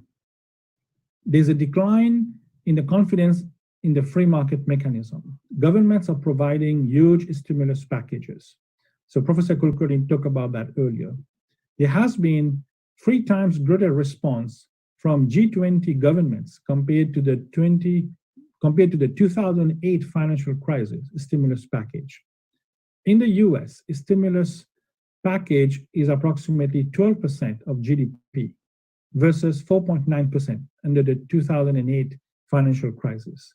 So which means that there's a big role for fiscal policy and there's big governments. But there's also a growing political pressure for new regulations and legislation to favor and protect domestic economic activity. This is leading to the rise of protectionism and nationalism. In the end, it all depends on the evolution of the crisis. Economies are reopening despite different public health realities, but we're still trying to understand the virus, the transmission, the science of it, the testing, the treatment. There are approximately 17 COVID vaccine candidates in clinical trials, and it might take 12 to 18 months before anything can be available. So what the future will look like? CEOs are saying there is no turning back. There is an acceleration in decision-making. In a lot of meetings, we don't use PowerPoints anymore. People want to interact and talk and have direct communication. There's more need for time to be spent in direct communication with teams and managers. There has been new technology adoption overnight, for example, Zoom. And also, companies are putting the best people on the hardest problems. If those people can't solve it, probably no one can. So what is working now is speed, information, collaboration, resilience, and agility. All these will drive performance in the future. Uncertainty is the next normal. We need to innovate and do it fast. Firms are faced with intense cost pressures. It's critical to drive efficiency and operate with a lean core. Talent management is very important. It's becoming more important. The talent market is actually flattening. That is, remote work means geography is no longer a constraint. Top talent, this is important, top talent will leave organizations with bad cultures and will dictate the terms of work. For example, flexible hours, pay premiums. So Professor Fuller from Harvard says the workplace will be very different. There will be digital distancing. There will be a rise in the use of AI. There will be touchless technologies. Also, white-collar jobs will be disrupted. If there is a rise of protectionism, this would actually hurt growth. Some of the elements of the new normal includes the localization of talents. So you'll source people from a specific area, or maybe from different areas through different kinds of technologies. Firms and people will invest in reskilling the existing workforce. That is something very crucial. You will see a rise in micro credentials, like in the tech sector. There will be less traditional university degrees and CPAs, certified public accountants, for example, which go through a traditional training. So there will be more professional trainings, more micro credentials. There's a rise of the gig economy. More gig workers will be used. Gig workers are those workers that work in jobs for a certain time period. For example, contractors, and they have short-term commitments, maybe long-term commitments as well, but they are pretty fine. They are not employed permanently. So those gig workers with specialized skills will become very important and will command a premium pay. Now, this is interesting because workers will need flexibility, but also they will have more choices. Employers will need to accommodate that. For example, more flexible sick leave policy. Some workers are asking to skip work without penalty if they feel unsafe. Some workers are saying, I'm not required to travel for work if it is unsafe. So how employers will need to accommodate those? This is going to be very important. Employers need to prepare workers who cannot go back to work. For example, some workers who have respiratory problems or cannot get childcare, they cannot go back to work. Other employers may need to prepare for workers who don't want to go back to work probably because they have anxieties about traveling, for example, in crowded New York subways or in Mumbai trains. Some workers are near retirement and they don't want to go back to work. So I'd like to conclude by referring to a survey by Deloitte and Fortune magazine on Fortune 500 CEOs. American executives are concerned about a digital skills gap, that is an imbalance between demand and supply. We have high-paid white-collar jobs. 80% of the executives, however, don't have the digital skills, at least in America. They don't know how to work with the data.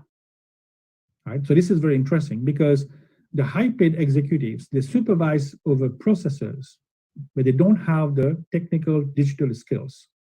So this is a tremendous opportunity for a country like India.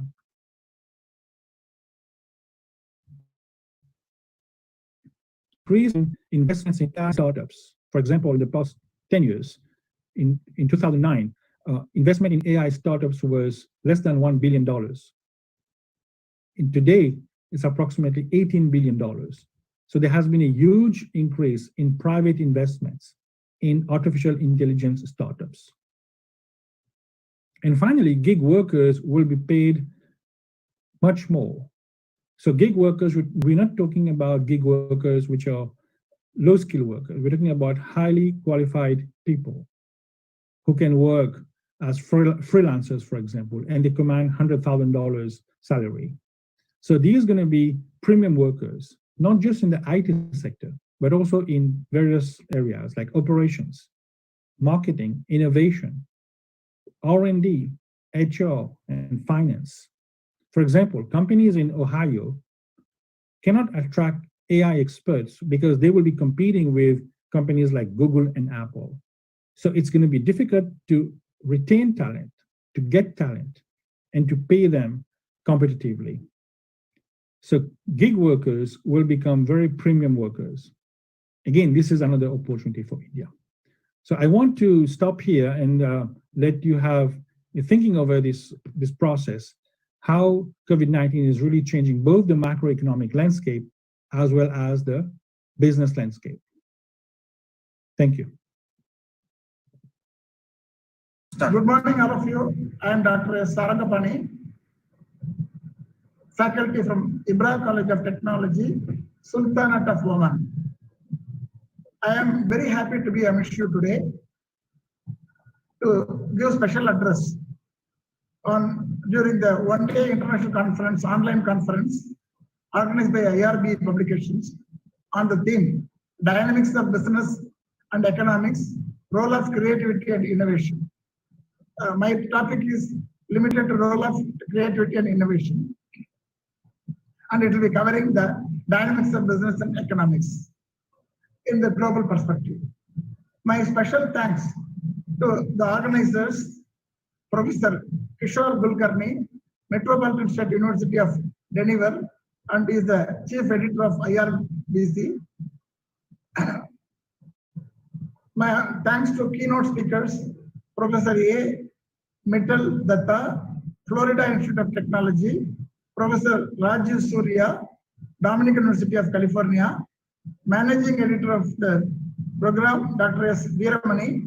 Conveners, Mr. Saravanan, Dr. Nandagopal. Technical and creative head, Professor Dr. Muthu, and Dr. Sivaranjan, Organizing Secretary, Principal, Mark Gregorius College, Chennai, and delegates of the conference. Yeah. Happy welcome to all of you. It's a wonder that the technology makes us to be from distant places still closer in one screen, and that shows the dynamics. Even though the corona has affected the physical presence, the technology makes it possible through Zoom, and there are many other avenues also. Let me talk to you on the dynamics of business and economics, role of creativity and innovation. What is happening today? World considered as a global village, one side. Other side, there is growing trade war between countries. Liberalization, privatization, globalization started as a bliss. Now it apparently looks like curse also. Who will survive today? The industries are facing a lot of challenges. They want above the average growth rate. Now in the midst of Corona, they want to survive. At the same time, they want to get jump in profits. They want to improve customer satisfaction. Earlier in last century, it was customer satisfaction. This century, it is customer delight moved to customer ecstasy and loyalty. And real challenge lies in competitive advantage, going global and growing therein. There are other challenges. We want to enhance customer value, minimize the operational cost. This is a real challenge. In fact, I worked in fertilizer industry for about 25 years. The day I joined in 80 in SPIC until I left 2004, we were thinking all about minimizing cost. So minimizing cost, integrating the process, internal processes, and continuous improvement should be institutionalized. In fact, SPIC, my previous organization, fertilizer company, we adopted a continuous improvement. We adopted TQM, and we had a lot of TQM projects. We followed a continuous improvement. Not only my previous organization, almost all organizations are doing this continuous improvement Kaizen approach, adapting to external changes, enabling changes within the organization, the change in human beings, change in employees. Retaining the talent is another challenge now. Talented people, they just go away. Retaining is a real challenge. If you look at the last century and current decade, what are the real challenge? Last decade, we bothered about result. Now we bother about new product, new processes. Previously, we worked hard, but we don't want hard work. Now we want smart work through innovation and creativity. That is why the topic I have chosen. Of course, the creative head, Dr. Muthu suggested, because of his designation for the conference is creative head. The innovation and creativity suggested this topic to me. Last century, we were thinking about only loyalty. We had this Yajaman Mudalali Viswasam, the employee Yajaman like that. But now we work as a team. Earlier, they found out mistake and punished. Now mistakes are not punished if it is not repeated. And we tap the brain power. Earlier, we were thinking about customer satisfaction. Now we have to delight the customer by giving some extra surprising satisfaction elements. Earlier, we bothered about technical knowledge. Now we concentrate on business acumen, business knowledge. How this can happen? How the dynamics of change can happen? Only through change management. Change management means enabling change within and in the organization, in the process, in the product. Everywhere we want to even you have to improve the customer level of knowledge also. So everywhere you require change. Who likes change? Unfortunately, employees generally do not like change. And who likes change? No one likes change. Only a wet baby likes change. Wet baby only wants to change the cloth, but others do not like to change. But change is vital, inevitable. If you do not change, you will perish. We will be washed away by the Wadi water, floods, floods of the problems, the issues, and challenges of business. For this, QChem is one of the wonderful tools. Creativity and innovation is the best method, and that is the approach road. ISO, total quality management, business process reengineering, Six Sigma, e-business, just-in-time, Kaizen, Kanban, BPR, BPO, KPO, e-commerce, and many of these things. Let us consider the role of creativity and innovation in the dynamics of business. So, just let us, before starting, we should pre-meditate on the terms we are going to discuss. What is creativity? Only one or two words we have to describe. Creativity is imagination, incubation of ideas, innovation, invention, vision, fusion of ideas, confusion. The idea comes after confusion only. Perception, different way of looking at. Through lateral thinking, creativity comes. Perception, originality, novelty, discovery, serendipity. Serendipity is accidental discovery. That is also creativity.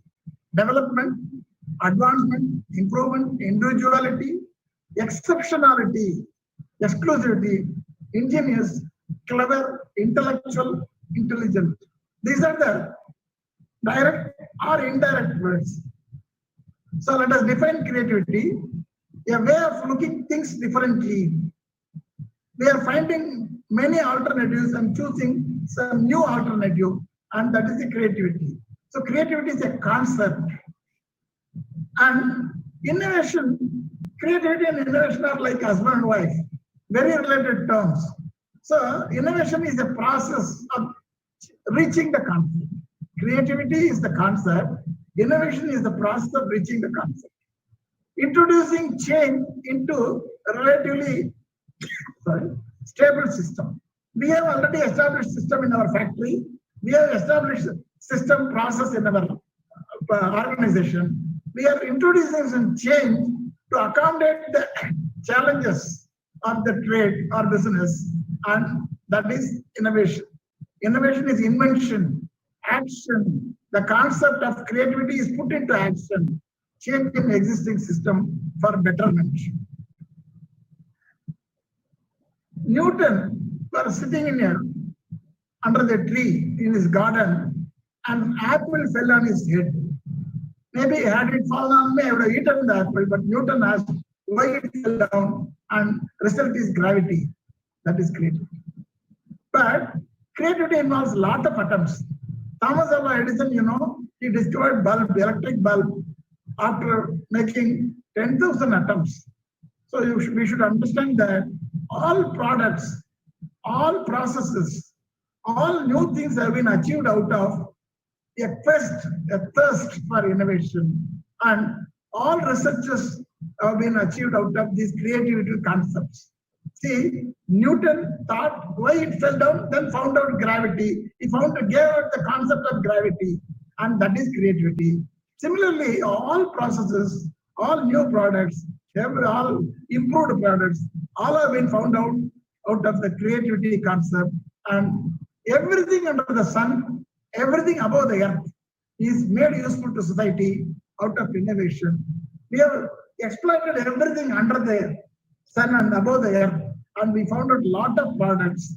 And how many brains have worked for reaching this sort of innovation that we have to definitely astonish. For example, to explain creativity, what are the uses of used newspaper? When I conducted creativity workshop, I asked immediately about some students gave about 10 to 15 ideas instantaneously, because they are focusing on particular thought, and automatically a lot of alternative use of newspaper came out from their mind. For example, packing, and it can be used as a tissue paper, or it can be used in many other firing like that, they started giving. So the creativity comes out of many alternatives, and always ask, is there a better way? When we work in a factory or an organization, we should think, is there any better way, better way? Always ask and challenge the custom. Don't think because it is routine, done routine, don't follow.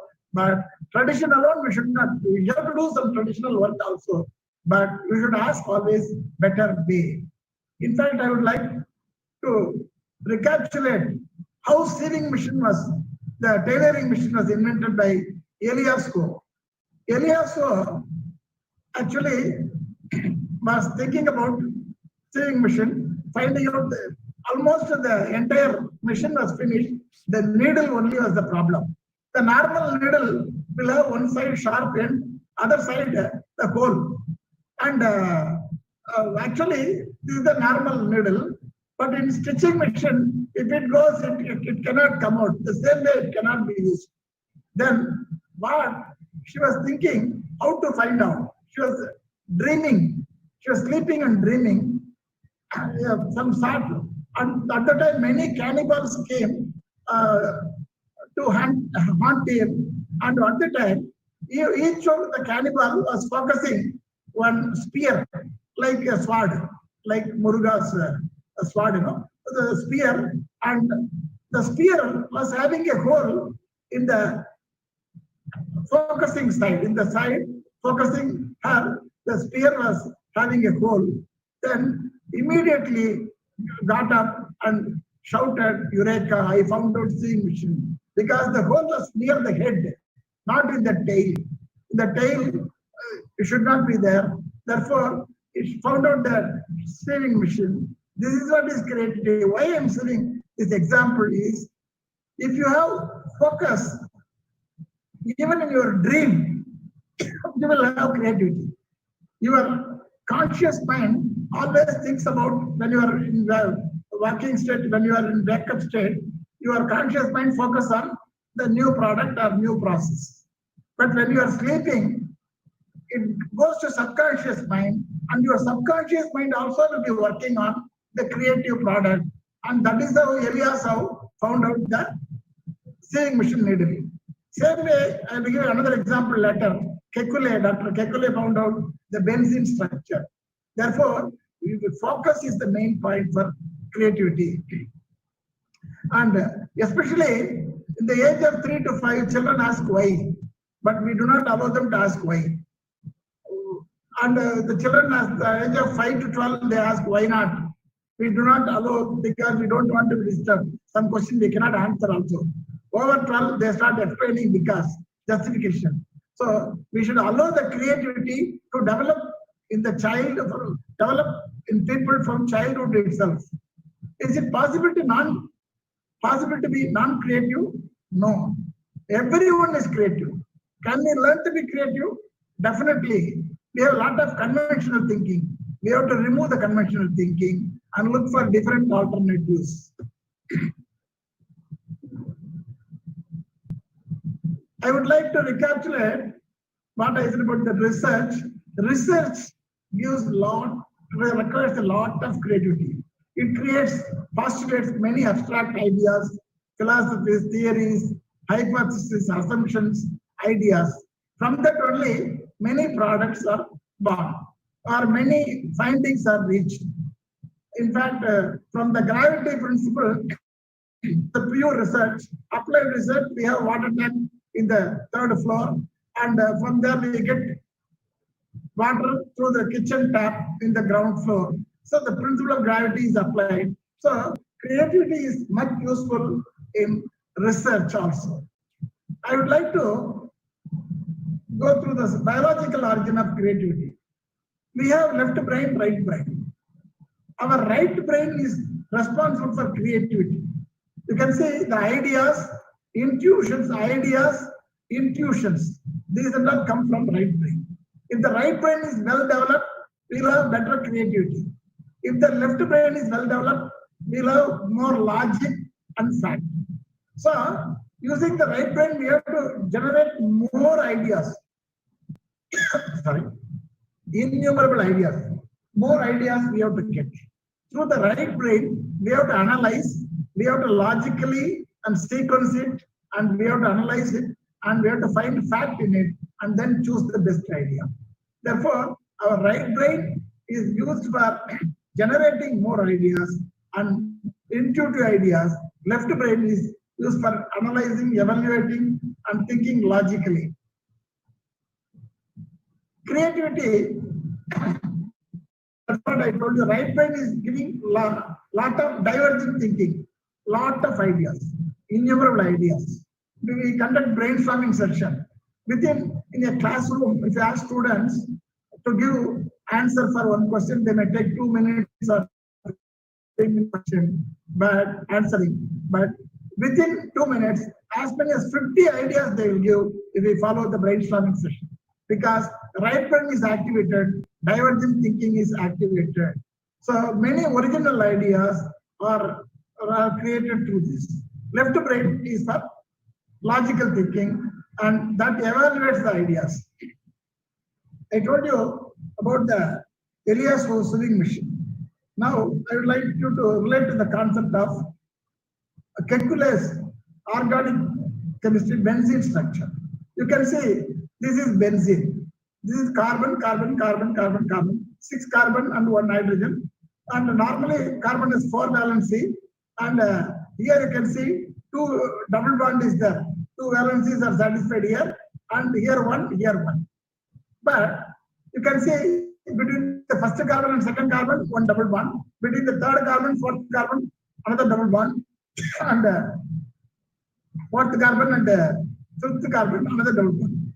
The question, Kekule thought, how it will be stable? If the double bond is here, then there will be imbalance. What will happen?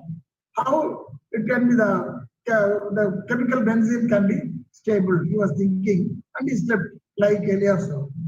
And in his dream, he was thinking, for example, if it is between 1 and 2, next it will rotate, it may go to 2 and 3. Like this, how it will be stable? Then, in his sleep, what happened? He was thinking, and in his sleep, suddenly, he got 6 snakes.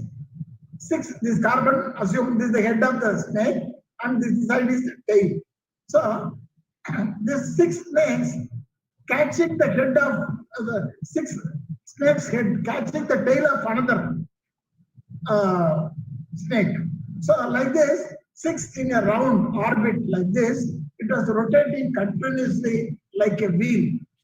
Then he got up, Eureka, he said, the carbon structure, double bond is not in one place between 1 and 2 carbon, and it rotates to second and third carbon.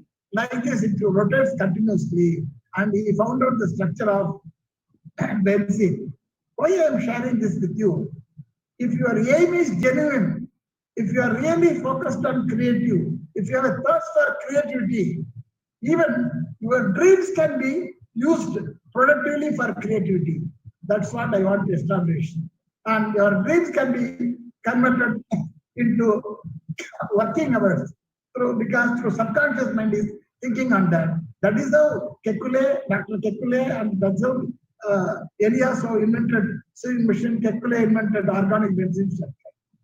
Now I would like to think about, share about convergent thinking, divergent thinking. 1 or 2 minutes I will spend. The stimulus gives us the ideas on many ideas. One stimulus gives us more than we can see 7 ideas in this picture. So one stimulus leads to 7 ideas. Not necessarily 7, it can be 100, it can be 5. There is no limit to it. It is based on your thinking capacity. For example, if you talk about one topic, how to reduce accident, people will give 100 ideas. Stimulus is accident prevention, and ideas will be coming 100 ideas. This is what divergent thinking. Convergent thinking is you got 100 ideas. You got many ideas to avoid accident, and that you are condensing it. You are evaluating each idea, all ideas, and choosing the best idea. Your evaluation is based on facts. And so this divergent thinking is based on right brain, convergent thinking is based on logic in the left brain. The next one, our brain, has a great reservoir of many potentials. Sorry, 1 second. Our brain is the reservoir of many potentials, and our brain has the capacity to think, imagine, create, and have faith, love, persevere, etc. So there is no limit to your creativity, and we are using only maximum 7 to 10% of this brain power. We have to harness all the potential of brain. And so creativity, there is no limit for anybody's creativity. There is no rule that only some people will be creative, not like that. We are not using it properly. Why we are not using? We are having roadblocks to innovation. Innovation is the process, creativity is the concept. So interchangeably I am using innovation and creativity. So let us not bother about finding new things. Compartmentalized. So what are the roadblocks, problems in creativity? We are compartmentalizing the thinking. Not compartmentalizing. We are thinking only this is possible.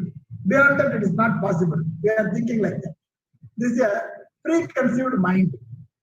For this, we should cross-train the employees in all departments of the company. Then they will have different ideas and there will be no compartmentalization. Example, finance for non-finance people. We are teaching finance for production management people or maintenance people or instrumental people, etc. This is what we should do. Many companies are organizing like this. Then resources are not available. Make it available. I am giving solution also. Fear of failure. Many people are afraid of things and there should be no punishment. The organization should not punish. If it is a repeated failure, they can be punished based on the gravity of the failure. But when it is failing first time, they should not punish. Fear of taking risk. Same reason, people don't take risk. And therefore, management should encourage risk taking and subject to the constraints. Fear of criticism. People are very much afraid of criticism. New ideas, others may not accept, they may make fun, never think about it. And status quo approach. I want to be in the same status quo. So give them more information and send them to outside the organization. And negativity. Some people have negative approach for everything, but best way is to train them on creativity. And colleagues are not supporting, management not supporting, boss not supporting. This top management should see to it that they get award and there is an open, transparent atmosphere. And resistance to change is what I told you. Nobody likes change except a wet baby. So this definitely, there should be some training program on change management course also.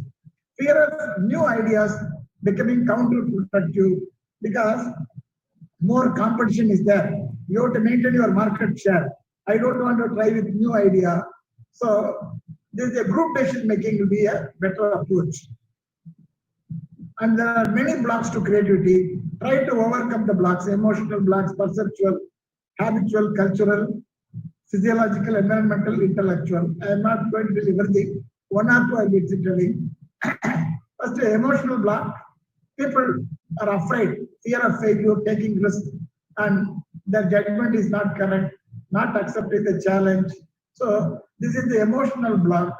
And next one is, this is the perceptual block. Definitely, perception is how seeing things differently. This is the main approach to creativity. You have to one idea, you think only one use. But you can see, you see the Dettol, Dettol is not only for cleaning, it is an antiseptic. Like this, one same product can be used for many purposes, and therefore, this is what is said. Earlier, when they found out the pin was one side a ball, sharp ball, other side sharp edge. This was the pin structure. But they found they have to perforate the legal paper. When they attach the papers, 4 or 5 papers, they have to perforate 2 times, or some people put it 3 or more times also to ensure more safety. Therefore, the bond papers are affected. Therefore, they have to think what they were to do. They found out, they have to find out another method. Then what they did, they made one, this is the pin, they removed the knob. So remove your block, then go first U-turn, then second U-turn. So then third U-turn. If you make U-turn, automatically change from the routine, automatically you can find a new solution and a new product gently was launched. Why I am sharing is this. Let us not be with the status quo. Don't be stereotyping. Try to find out some new approach. This is not habitual block. And don't do any work without value addition. And managers have 2 problems, major problems. First, they should be creative. Some of them are not creative. Therefore, they don't tolerate if subordinate is creative. And this is the problem with them. Another one, they don't inspire creativity in others, assuming they may overtake us. So the manager should play a good role. Only those who are very good, broad-minded, only should be promoted as manager. They should encourage creativity in others. You can see in an organization about, if you take Pareto chart, about 10% of the people only are more creative and account for the lot of changes in organization. That 10% should move to 90%. That is the way, then definitely the organization can prosper. I want to share with you a fact about creativity and new product development. Every industry, big organization has a research and development center, and they continuously start researching on new products. It is happening. They are doing. It is based on customer suggestion, based on their own findings, technology updation, etc. But the strategy says for every 3,000 new product ideas, only 4 ideas go to development stage. That means 3,000 ideas are coming, but 4 only go to product development. Only 2 are launched as product, and only 1 becomes successful. That means for every successful market, every successfully marketed product, 3,000 ideas, how many creative brains were involved, you can see. And another strategy says 40% of a company sales is accounted through new product. So how much of creativity is to be involved? So creativity is the best for change management. Change management only can make us to face the challenges of business today. There are many methods to propel creativity. I told you, everyone can become creative. It is not somebody's gift or something.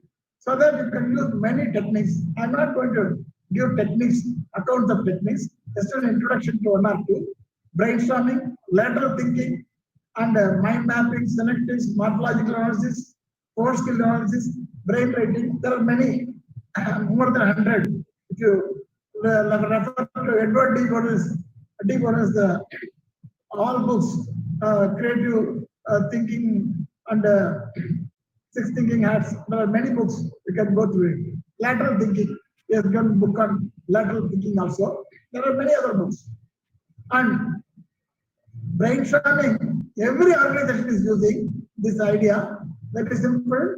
And it bothers about quantity, not quality. I want more quantity of ideas. That is right brain, divergent thinking. Quantity brings to quality. Even a silly idea, it is accepted in brainstorming. And from that one, somebody is giving one idea, you say you have to ask 5 to 10 people to sit in a circular way and conduct the brainstorming session about a problem. Then people will shell ideas. Don't edit the ideas. Allow them to generate ideas, 50 to 100 ideas in 5 minutes.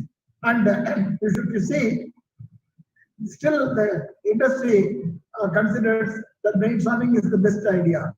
When Richard T. Osborne conducted in 1946 a seminar in USA on brainstorming, he gave a topic on how to handle nuclear waste. One person immediately said, ship it to moon. It happened in 1946 or 47, but ship it to moon. We have gone to moon, it may happen. Nuclear waste may go to moon also one day.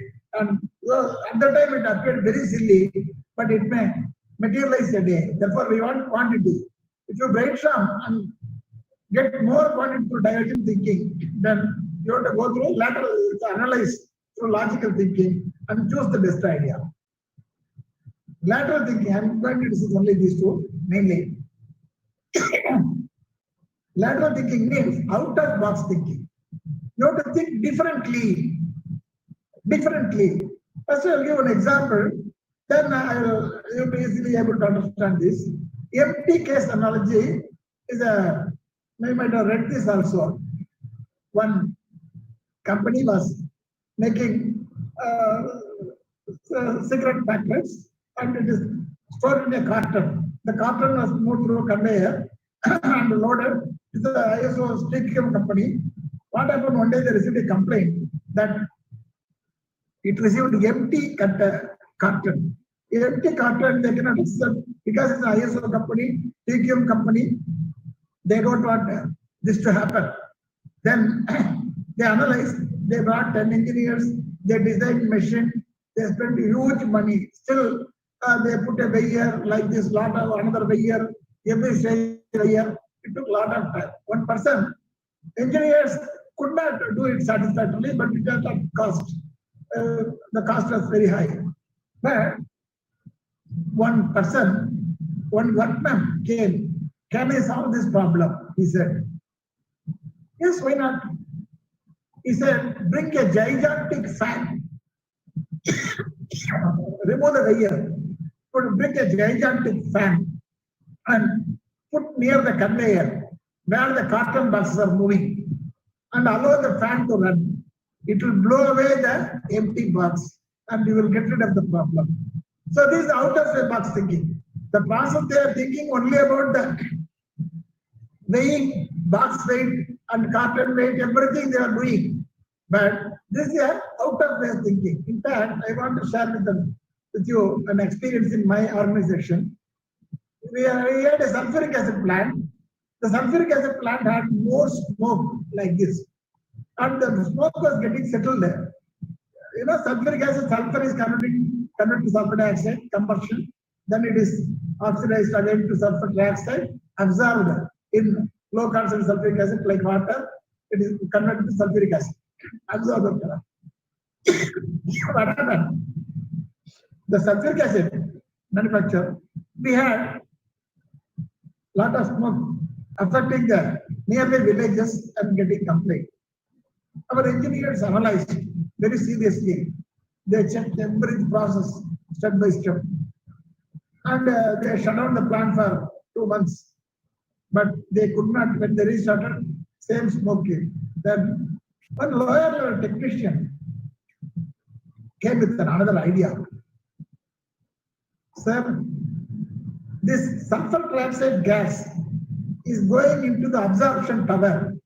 The gas is going from down, water is coming from the top, so automatically it is getting converted to sulfuric acid. So in this, he doubted that the beds, like this is like principle of coffee, you know, when we take coffee, we chillify it through pouring down from top. Same way the tower principle works. And what he said, we have to check the tower and check the packing inside. When they opened the absorption tower, they found all the packing, it is interlocked ceramic packing and the saddles like round cylindrical, small cylindrical balls. And the packing was almost crushed and it was like powder. Because of that, the percolation was not good. That is why they produced more smoke like this. He found out and immediately they changed the packing, and next day when they started the plant, they cannot see even anything in the sky. There no smoke at all. So in lateral thinking, you have to think out of way. It's a wonderful technique. My dear participants, please try to implement lateral thinking in all your walks of life. Lot of mind mapping techniques. I'm not going to tell all. Force field analysis. If you have a problem, what are the forces acting in favor and what are the forces acting against this? Please try to examine, list them, argue, then find out solution. And morphological analysis. There is a marking software also. You can use this morphological analysis. And if I start giving the methods, it will be endless speech. Brain writing is a wonderful idea. Like brainstorming, you have to give the idea, and based on this, there will be 5 or 10 people. My idea will pass on to you. You have to add up or give another idea. The third person will be seeing 3 ideas, 2 ideas, and he will write his idea. Like this, the ideas will get, and finally, you'll be getting 10 ideas. Everyone can see others' idea. So you can build castle on castle. You can improve his idea and write more like this. And this is a wonderful brain writing technique. 6 thinking hats. I always give about this. You might have read this Edward D. Bonner's 6 thinking hats. And white hat thinks about data, facts. And red hat thinking about problem, using intuition, their creativity. And so look at the problem using intuition. And black hat think about the bad points. What are the setbacks? Yellow hat thinks about positivity. And the green hat is creativity. It gives solution. And blue hat controls the complete process. It's a wonderful technique that also you can follow. But the mission of my speech today, special interest today, is if you implement TQM in our organization, that is the best total quality management. What is total quality management? Achieve excellence in all sphere, all process, all products. Focus on customer satisfaction. Internal customer means within the organization, other department, external customer, all stakeholders, teamwork. So if you institutionalize the process of continuous improvement, you have to improve. It should be X plus delta X, like we see in differentiation. There may not be radical change improvement. Let there be incremental change improvement. That is what is TQM suggests. And business process re-engineering is the radical change. Sudden radical change, bringing in new product. For example, pager. From pager to mobile is a radical change. Whereas, you see, Samsung Galaxy mobile, from they improved the versions.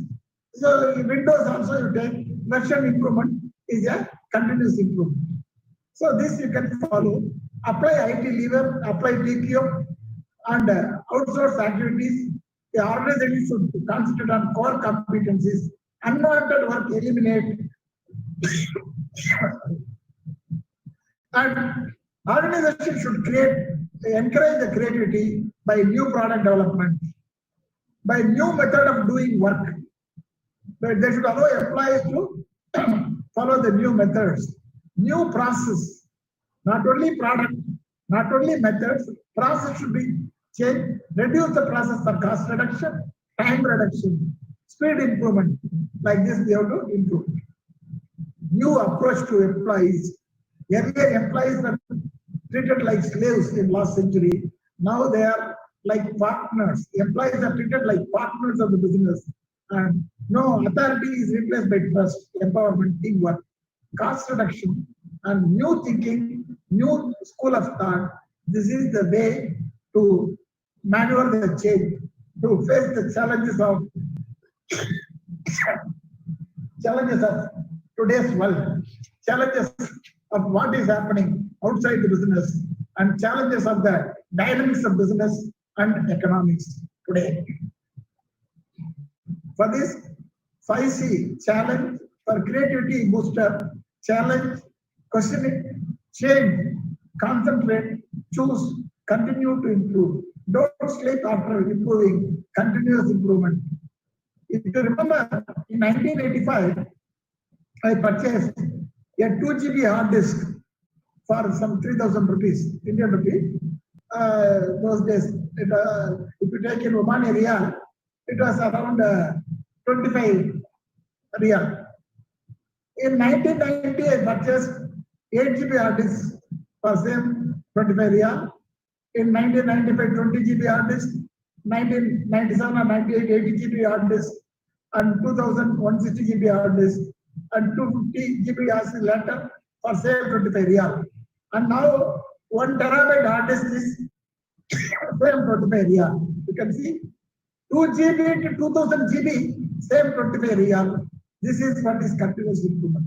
With the same cost, we have improved 1,000 times the quantity and quality. The earlier hard disk was as big, like gramophone. Now the hard disk is very small. You can see, and so this is the hard disk this size, and this is a 2 GB hard disk and available for 30 Riyal. Why I am saying this is what is creativity. Similarly, a lot of revolutions have come in four-wheelers. Earlier, we used to wait for HMT watch and car, scooter, Bajaj scooter. Now, they are waiting for us to choose. This is what is the benefit of innovation and creativity. And you can use a lot diagram also to find out solution for creativity. And Nishikawa diagram is one of the wonderful technique. You can, this is like fishbone diagram. This is the main bone problem, recent marketing challenges. In this, there are many fishbone you can see. This fishbone says you are having subdivision. For example, customer loyalty. Here, brand loyalty and the different needs of customers, economic recession, like this, put some sub-bones and find out solution again. There are many methods, and my dear audience, creativity is restless. 24 hours, even if you are sleeping, your brain is active and it is thinking about that.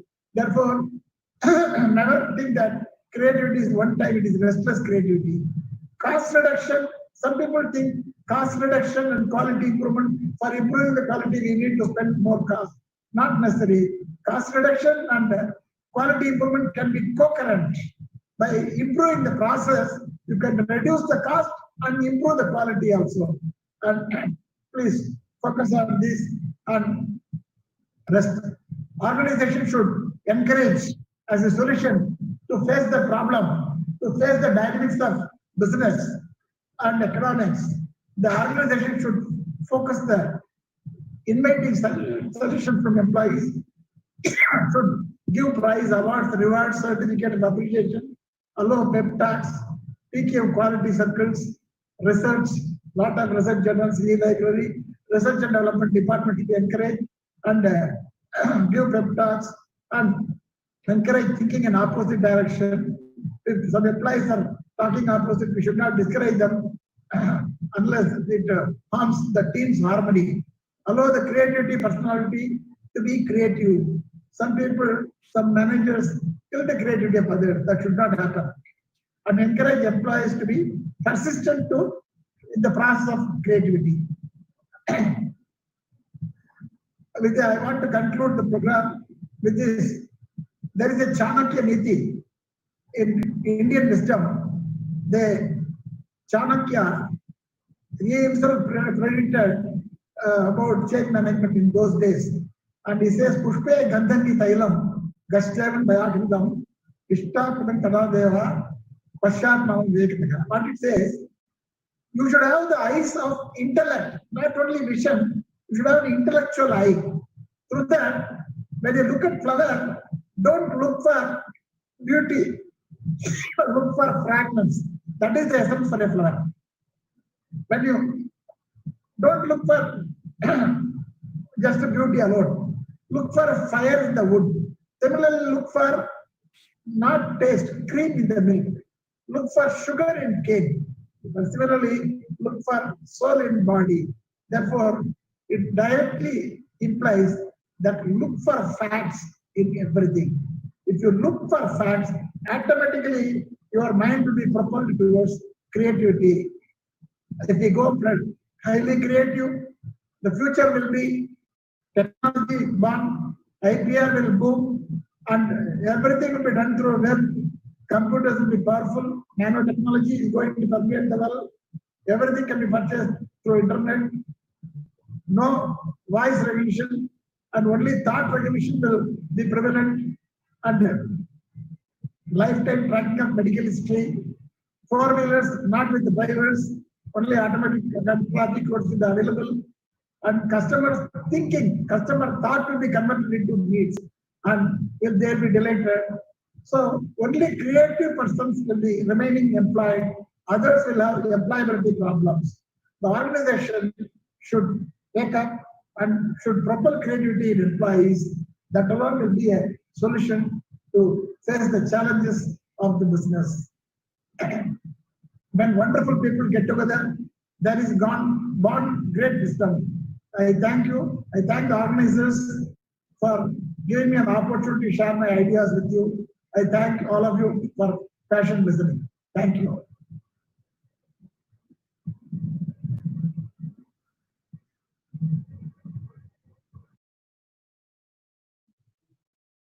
A very good day to one and all. I'm Divya and with me Rakshana, presently pursuing 4th semester MCom in Keli Society's S. Nijlingappa College, Bangalore. We are presenting a paper, a study on entrepreneur as a good decision maker in changing perspective of business and economy. These are the contents of our PPT. To introduce with, an entrepreneur is a key person of an organization. The initiative taken by an entrepreneur to make the decision will always impact on the objectives of the company and also maximization of profit. The decisions made by him will not only affect the internal system of the company but also affects on society, government and economy, which are the external environment of the business. Therefore, entrepreneur must always be wise in making his decisions. Today, because of health crisis all over the world, the economy is collapsing. This may be because of stoppage of import and export and closure of many small businesses. To take an instant, America, which is defined by the small businesses, today over 1 lakh small businesses in America have closed forever. The economists in America is saying that this is the next level of bankruptcy. Yes, this is terrible. So the decisions made by an entrepreneur must be wise, good, properly inculcated. Because without proper implication, the good decision will not bear any fruit. So the decisions of entrepreneur will not only affect the business, but also affects the economy. Today, most of the business have changed their product line to make the profits and to also provide salaries and at least run their business. And many of them think that this is also a good decision. So the decisions must be wisely and also taken with an expert's advice. Statement of problem. Changing perspective and situation has posed heavy challenges for our entrepreneurs in decision making. Importance of social responsibility in decision making have become an important attribute today. Even one wrong step in decision making may affect adversely on our economy. The prime objective of our study is that importance of decision making, ascertaining the challenges faced by our entrepreneurs, social responsibility as an important attribute of decision making, impact of decision making on our economy, whether it is impacting good or adverse. Scope and limitations. We have targeted general public and limited availability of literature is one of the major hindrance of our study. Small sample size of 113 respondents have been collected. The time was less, so it is one of the major limitation of our study. Research methodology. We used both primary as well as secondary data. We collected primary data using questionnaire forms through Google Forms and collected for about 113 responses from the respondents. Secondary data is collected using newspapers and website. Further will be explained by Ms. Rakshana. We have presented the analysis of our responses in the form of charts, and these are our responses. And our responses or analysis is regarding gender of respondents, age of respondents, occupation of respondents,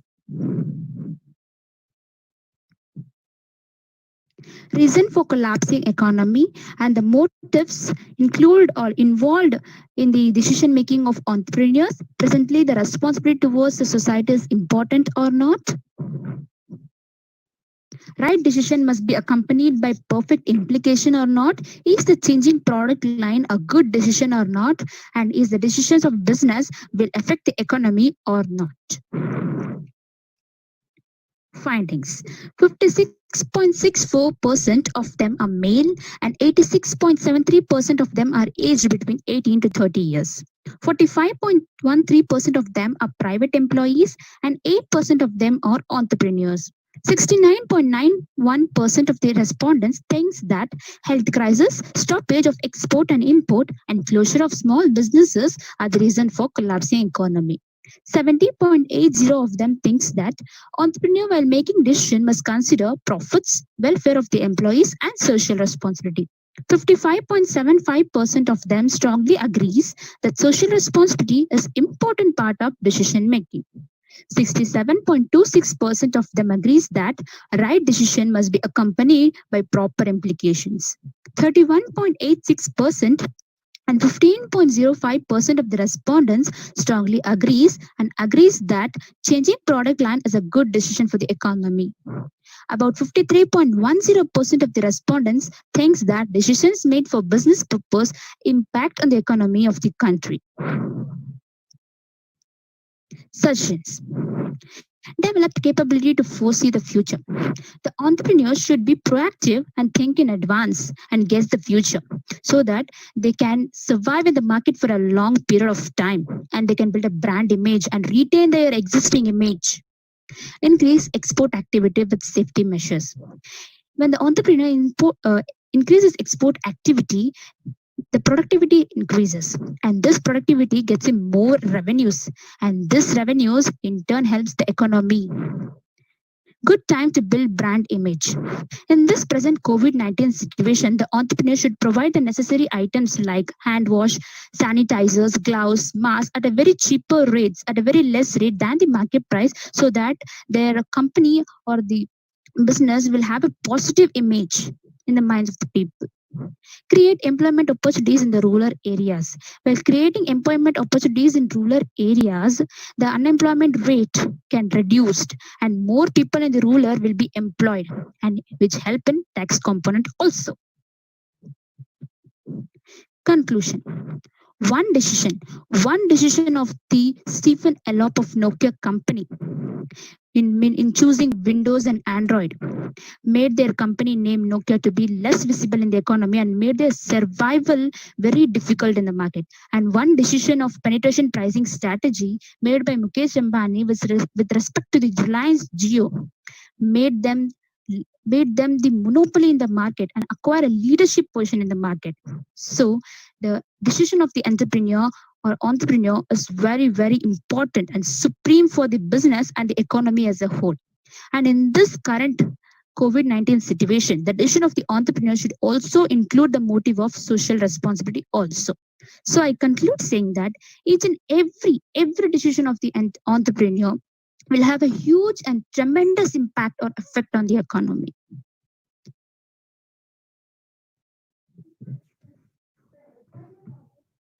Thank you.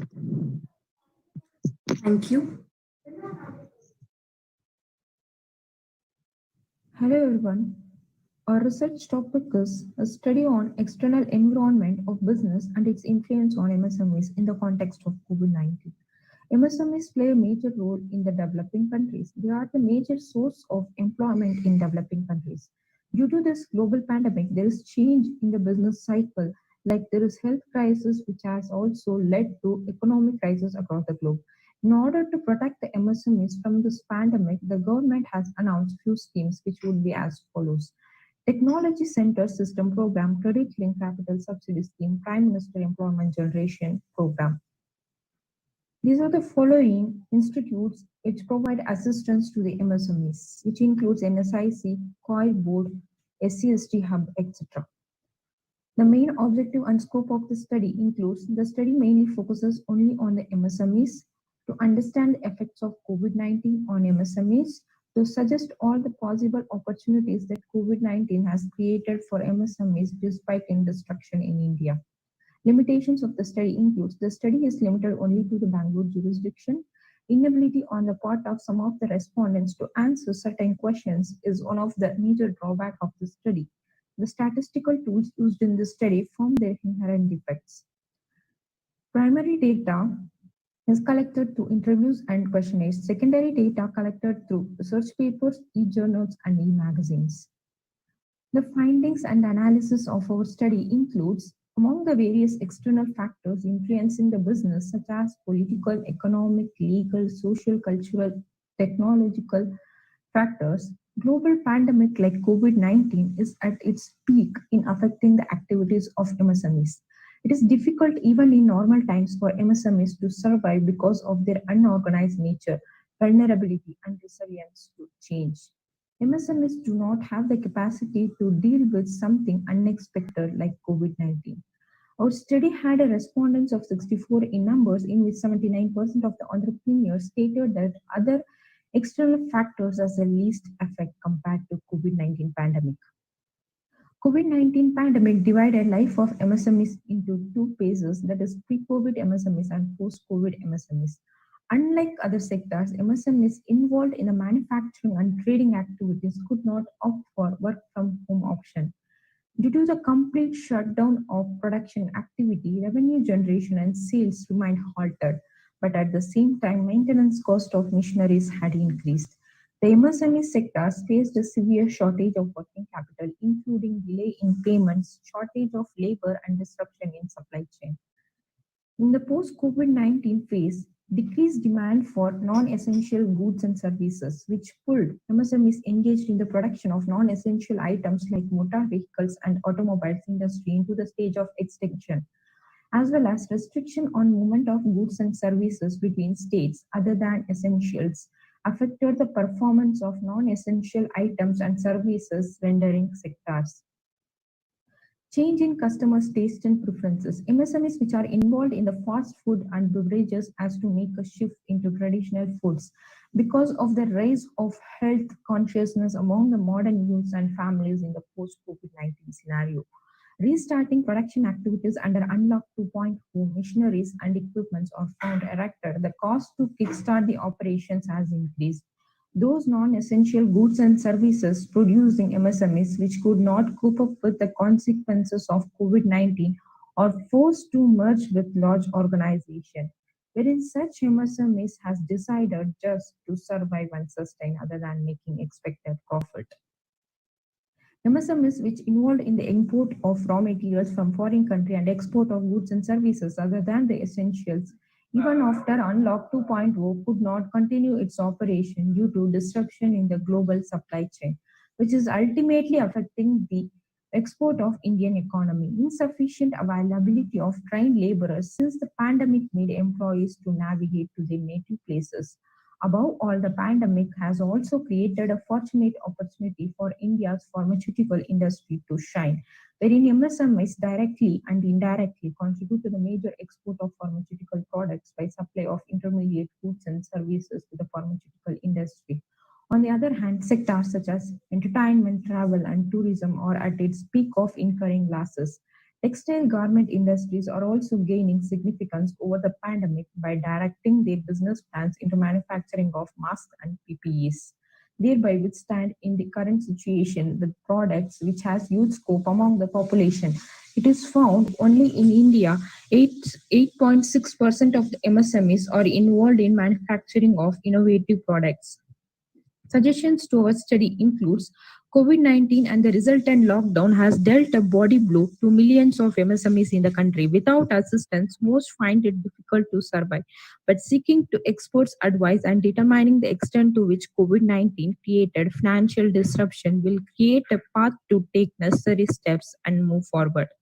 While analyzing the impact factors such as current market demand, availability of raw materials, availability of the workforce, availability of funds, is there movement of goods possible between boundaries of states and the nations? Instead of acquiring raw materials from other foreign countries, find out solutions to obtain possible raw material from within the country.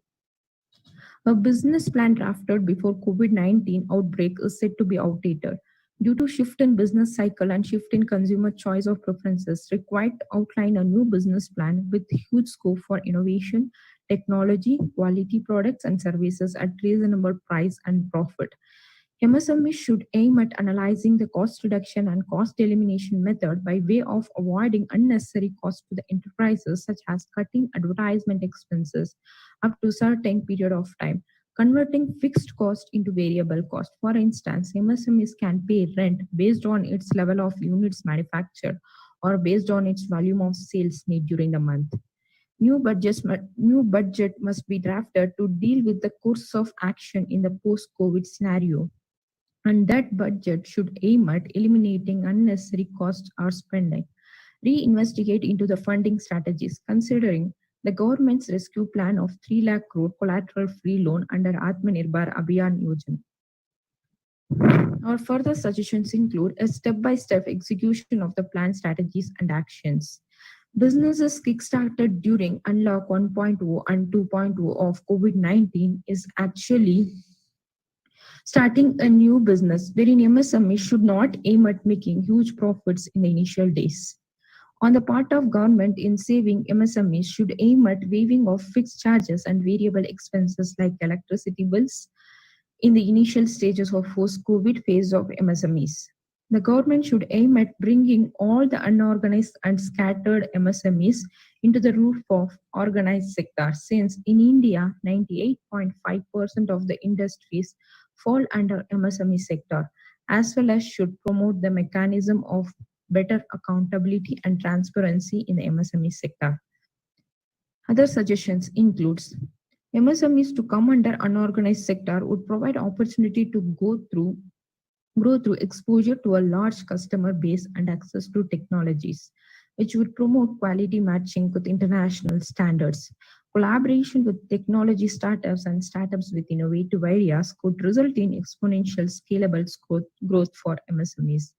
The government will need to enable a comprehensive ecosystem for the MSMEs to get back on track and start conducting business.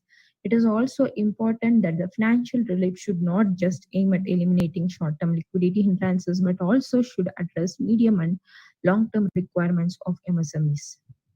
Coming to the conclusion, past is past. Future can be made fruitful if right decisions and actions are taken at the right time. The real attitude of any successful business is to strive out potential opportunities and move forward. To print its footsteps in the global market, a pat on back motivates a lot.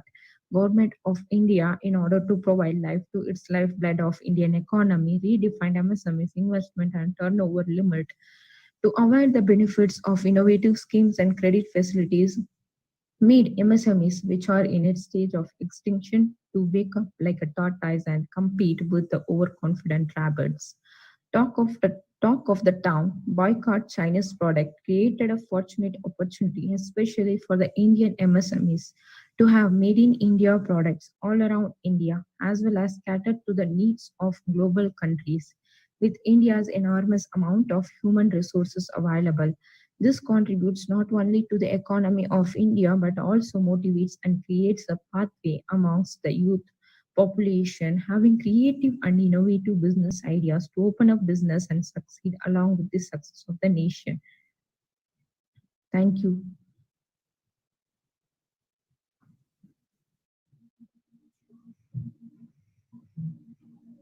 Good day to everyone.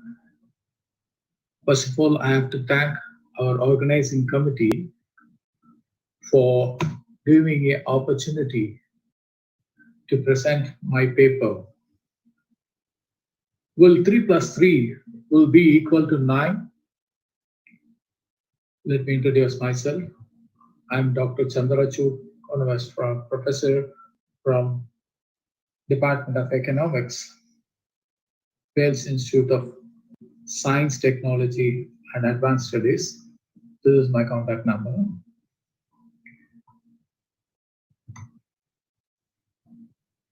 Today, we're going to discuss about the post-pandemic situation in India.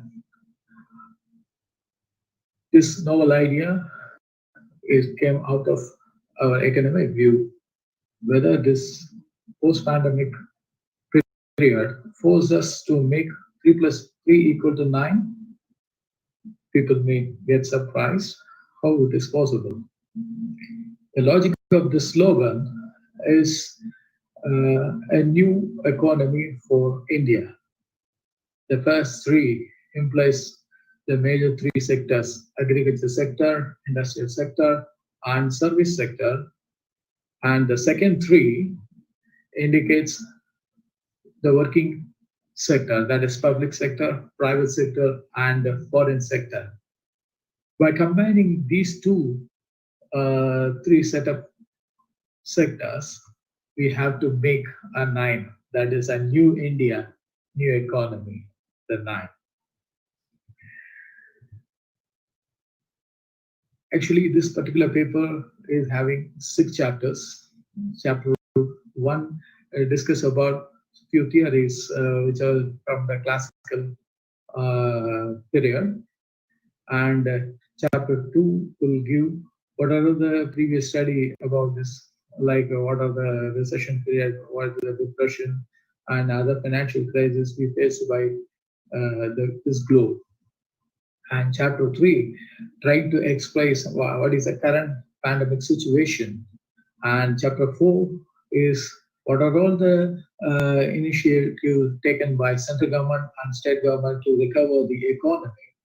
And the 5th chapter, we are going to discuss about how we can formulate a model to recover India from this pandemic situation. Definitely the economic impact is very worse, so we should do something for that. For that only, I have created a model called 9 model. The last chapter summarizes what type of changes is required for Indian economy to revive that. So let's start with the theories related with this particular pandemic situation. So I take supply and demand as thing. There is one law called JB Say law that John Baptist Say improved a famous slogan called "Supply creates its own demand." This is a very classical theory. This has been disproved by Keynes' version, and because he said demand only creates supply. So in his book General Theory of Employment and Interest of Money, he insisted the economy depend on demand. But on the whole, what classical, neoclassical, or modern economy, they are assumed finally the economy will reach full employment, and with a normal situation, there won't be any deflation or inflation. So the classical theory assumes that that is a full employment without inflation. But whether it is true or not, we don't know, but they assume that it is. So what I want to say, instead of keep on talking about the supply and demand, that is a production and consumption, why don't we make some new theory? The basic problem of India is the per capita income, population problem, and other unemployment problem. If the government insists the individual above 16 years must be employed, it is mandatory. Either they have to work physically, mentally, or socially. So these are some of my view of literature. Actually, there are a number of financial crises and depression and recession and other kind of credit, oil price shock, all these things. I have selected the top 5. Actually, the credit crisis of 1972 started in London, which spread all over the Europe, leads to unforced close down of many banking institutions. Later, that's a Great Depression in 1929. That's to be the worst economic crack in the last century, originated from the Wall Street crash and extended to the output loss, unemployment problem, and financial crisis in the most developed countries. It reaches its crown crisis during 1933. Another worst recession is, it is a price shock in 1973, originated from the member nation of the organization petrol export countries, that is OPEC. This economic crisis leads to stagnation in inflation. This has originated from the Gulf countries. And later, in 1997, there was a crisis from Thailand, which is quickly spread over in East Asia. The Asian tigers are that the Thailand, Indonesia, Malaysia, Singapore, and South Korea, Hong Kong. Almost all the countries are bankrupt of stakeholders. Finally, in 2007 and 8, almost all the countries have trapped in that particular financial crisis. World average of financial collapse. It is to be noted that India, our country India, has witnessed supremacy in handling this economic situation. In all this top 5 economic crack situation, India stood unaffected, bold, and somehow managed and maintained the level of economic indicators. However, the present pandemic situation of COVID-19 triggered from China and quickly spread all over the world and collapsed almost all the economies, irrespective of whether it is a third world country or developing country or super country like US or Japan. Everyone now facing the financial crisis, unemployment problem, and other production stoppage, every problem that they are facing. Of course, India is going to face all these problems. So let me continue my research paper in these headings. One is, what is the economic impact of COVID-19 in pandemic situation? And the second one is, what role of government to face this pandemic situation, what they did, and my model called 9 model, how to create a new India, new economy. For that, I created a model called 3 + 3 = 9. With this, we'll continue with the economic impact of pandemic situation.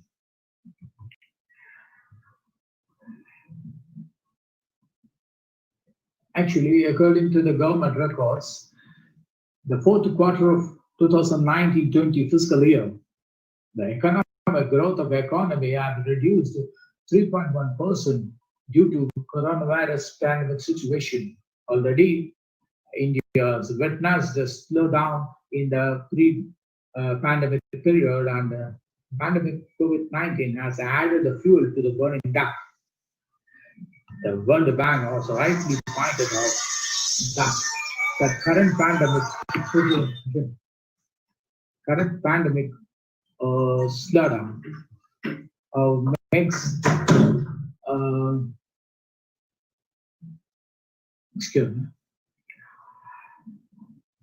the World Bank have rightly pointed out that it's a magnified pre-existing risk of India's economic outlook.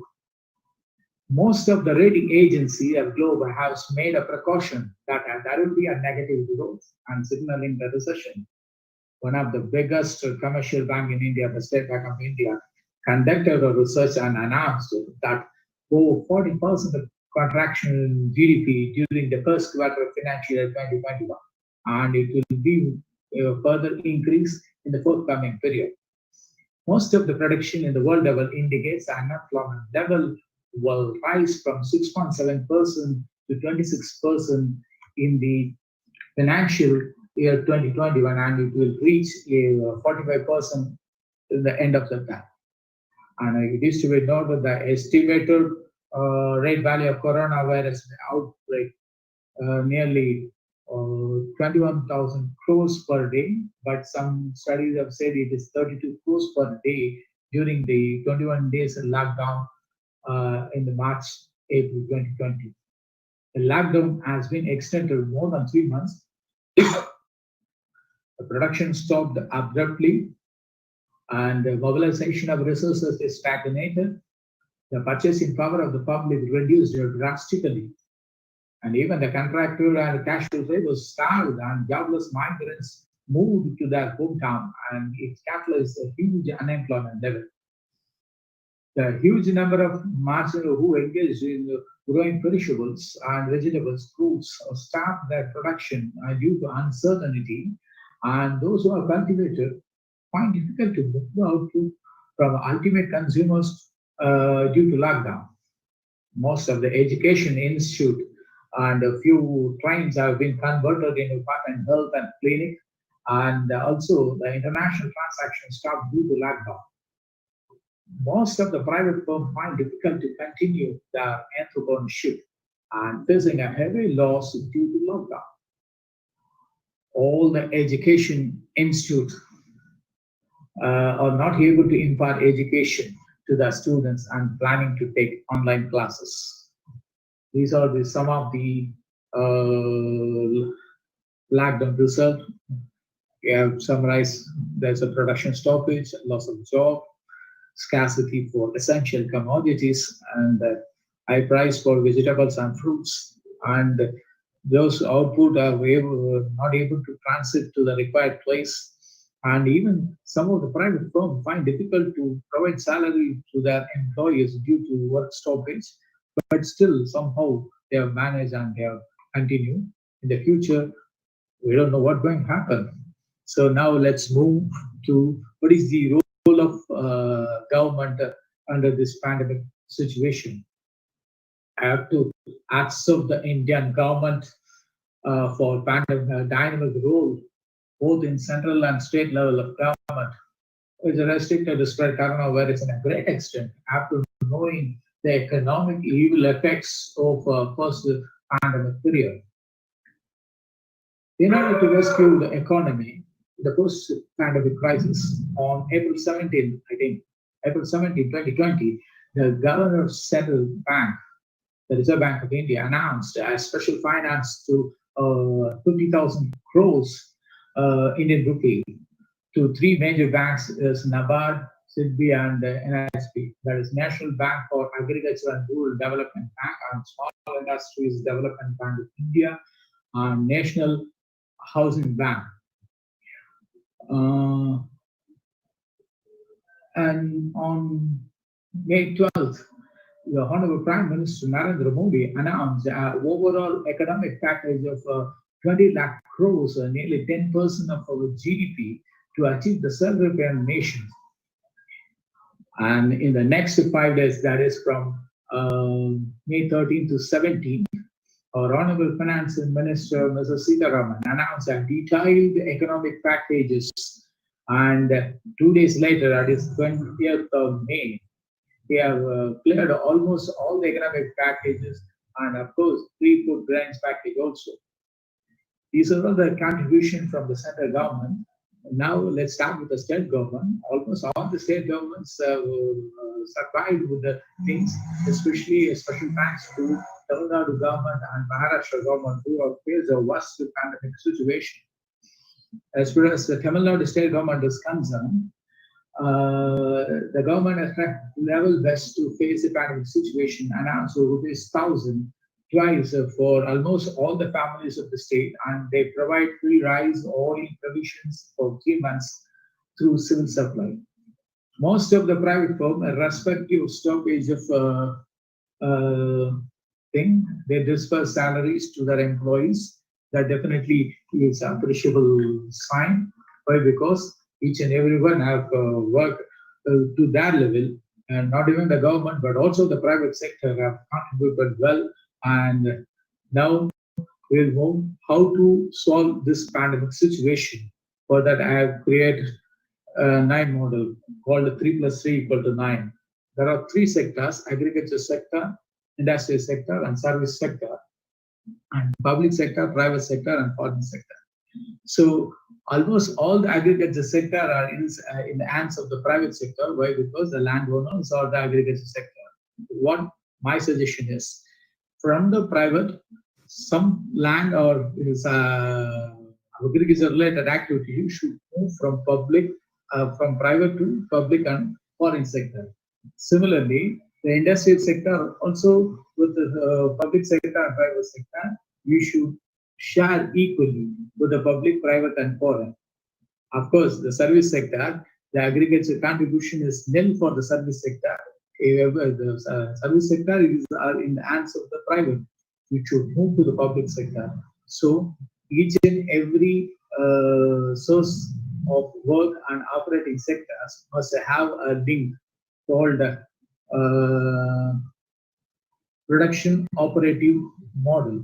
So based on that, there is a calculation. We have run the regression and we find out how much percentage of agriculture should be contributed to these 3, how much industrial unit must be run by this public, private, and foreign, and how the service sector should be followed. The easiest solution out of this model is the major challenges that we face after pandemic. Of course, during the pandemic, also after pandemic, we are going to face 3 challenges. One is agricultural production will be drastically going to decrease. We don't know what we're going to do. And the second problem, most of them will lose their job, and there will be a problem of unemployment. And there will be some problem related with the population, because it's very difficult to supply food for all the people. And population means there will be a demand for necessary goods, comfortable goods, and other essential commodities. All these problems will arise. I have summarized as a population-led problem. The easiest solution is we have to use the excess manpower of agriculture sector to the agriculture sector by generating more employment opportunities with a new set of rules under 9 model. What is the new set of rules? The government should take care of all essential services like energy, environment, and other civil supplies. The private sector will not only engage in industry, but also they should go for the agriculture. All the people, those who are attaining 16, should work something for the agriculture. And finally, the service sector, definitely, it should be improved. This 9 model definitely will give a required change in the future. Thank you, Undol, for giving me opportunity to present this paper. Thank you very much. It's me, Dr. Chandrakshu. Good morning, sir. Now I am going to present on a study on outcome-based education issues and challenges. I am Nirmala Rani, PhD full scholar, PG Research Department of Commerce, St. Joseph College Arts and Science, Gadallur. Abstract. Outcome-based education, a performance-based approach at cutting edge of curriculum development, offers a powerful and applying way of reforming and managing medical education. The emphasis is on the product what short of the doctor will be produced rather than on the educational process in study and applicationally specified.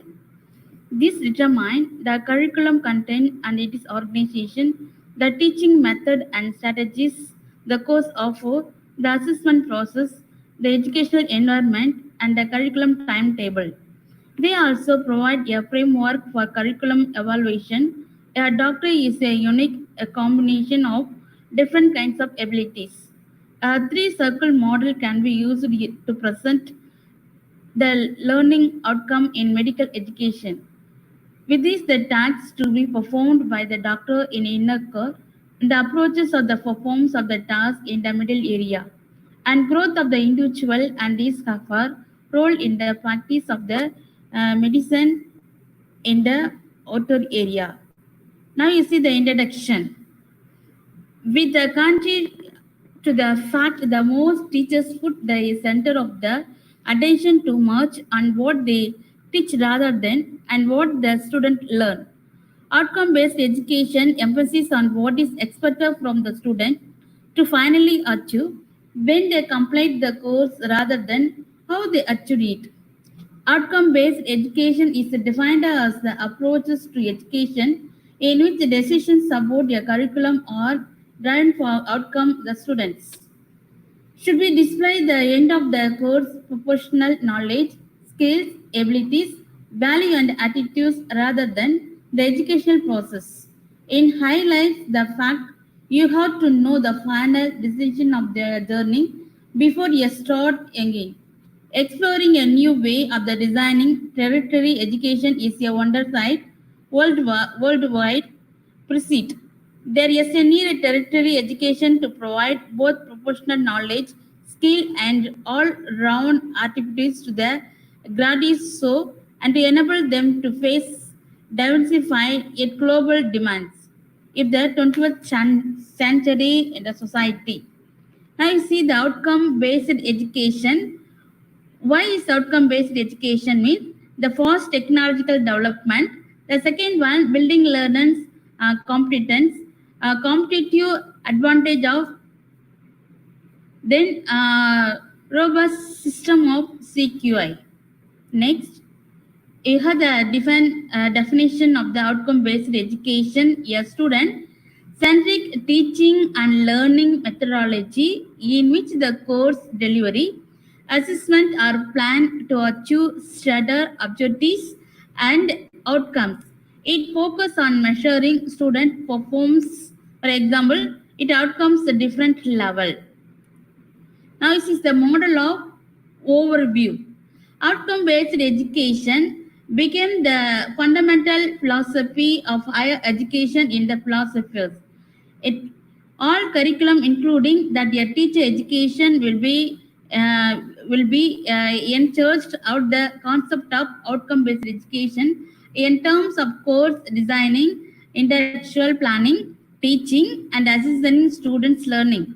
This model will give you an opportunity to understand what outcome-based education is about and relate the same to teacher education curriculum as a future teachers. Next, you see the teaching learning in outcome-based education. Teachers must be prepare your students. Then teachers must be a positive learning environment. Teachers must be help the student to understanding. Teachers must be variety teaching as method. Teachers must provide the student with enough opportunities.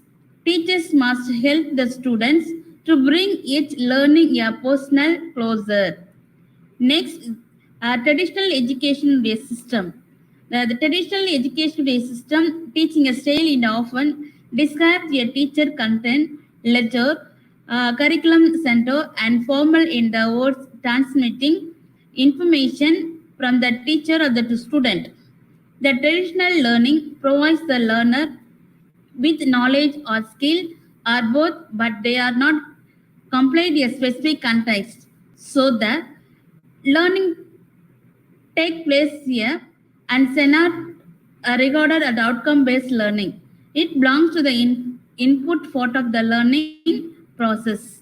Next, we see some important aspect of the outcome-based education. The first one, The course is defined as a theory, practical or theory come practical subject studied in semester, for example, engineering mathematics.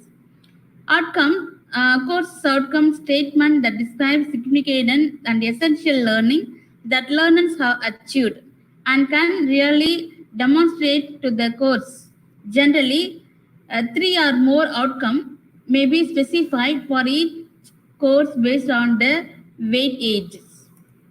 Next, we see the ethics.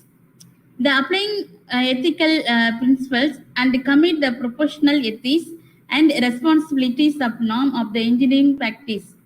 Individual and teamwork. Function effectively an individual and a member of leader in device team and multidisciplinary settings. Next, the teaching learning in outcome-based education. The teachers, you see the next slide. What are the pictures of the outcome-based education? The different varieties of the pictures to express for the outcome-based education. Next was the level of permanent descriptions. The description, the key 1 to the key 60 are there. First key 1, knowledge, it is ability to remember previously learned material informations. Key 2, comprehension, it is the ability to grasp the meaning of material. Key 3, application is the ability to use learned material in new and concrete situations. Key 4, analyze, it is the ability to break down material concept, it is the component for substitution into its organization structure may be understood. Then evaluation, it's the ability to judge the value of material, concept statement, creativity, material research report for the given for the purpose of the using the level of the permanent descriptions. Next, you see the outcome-based educations.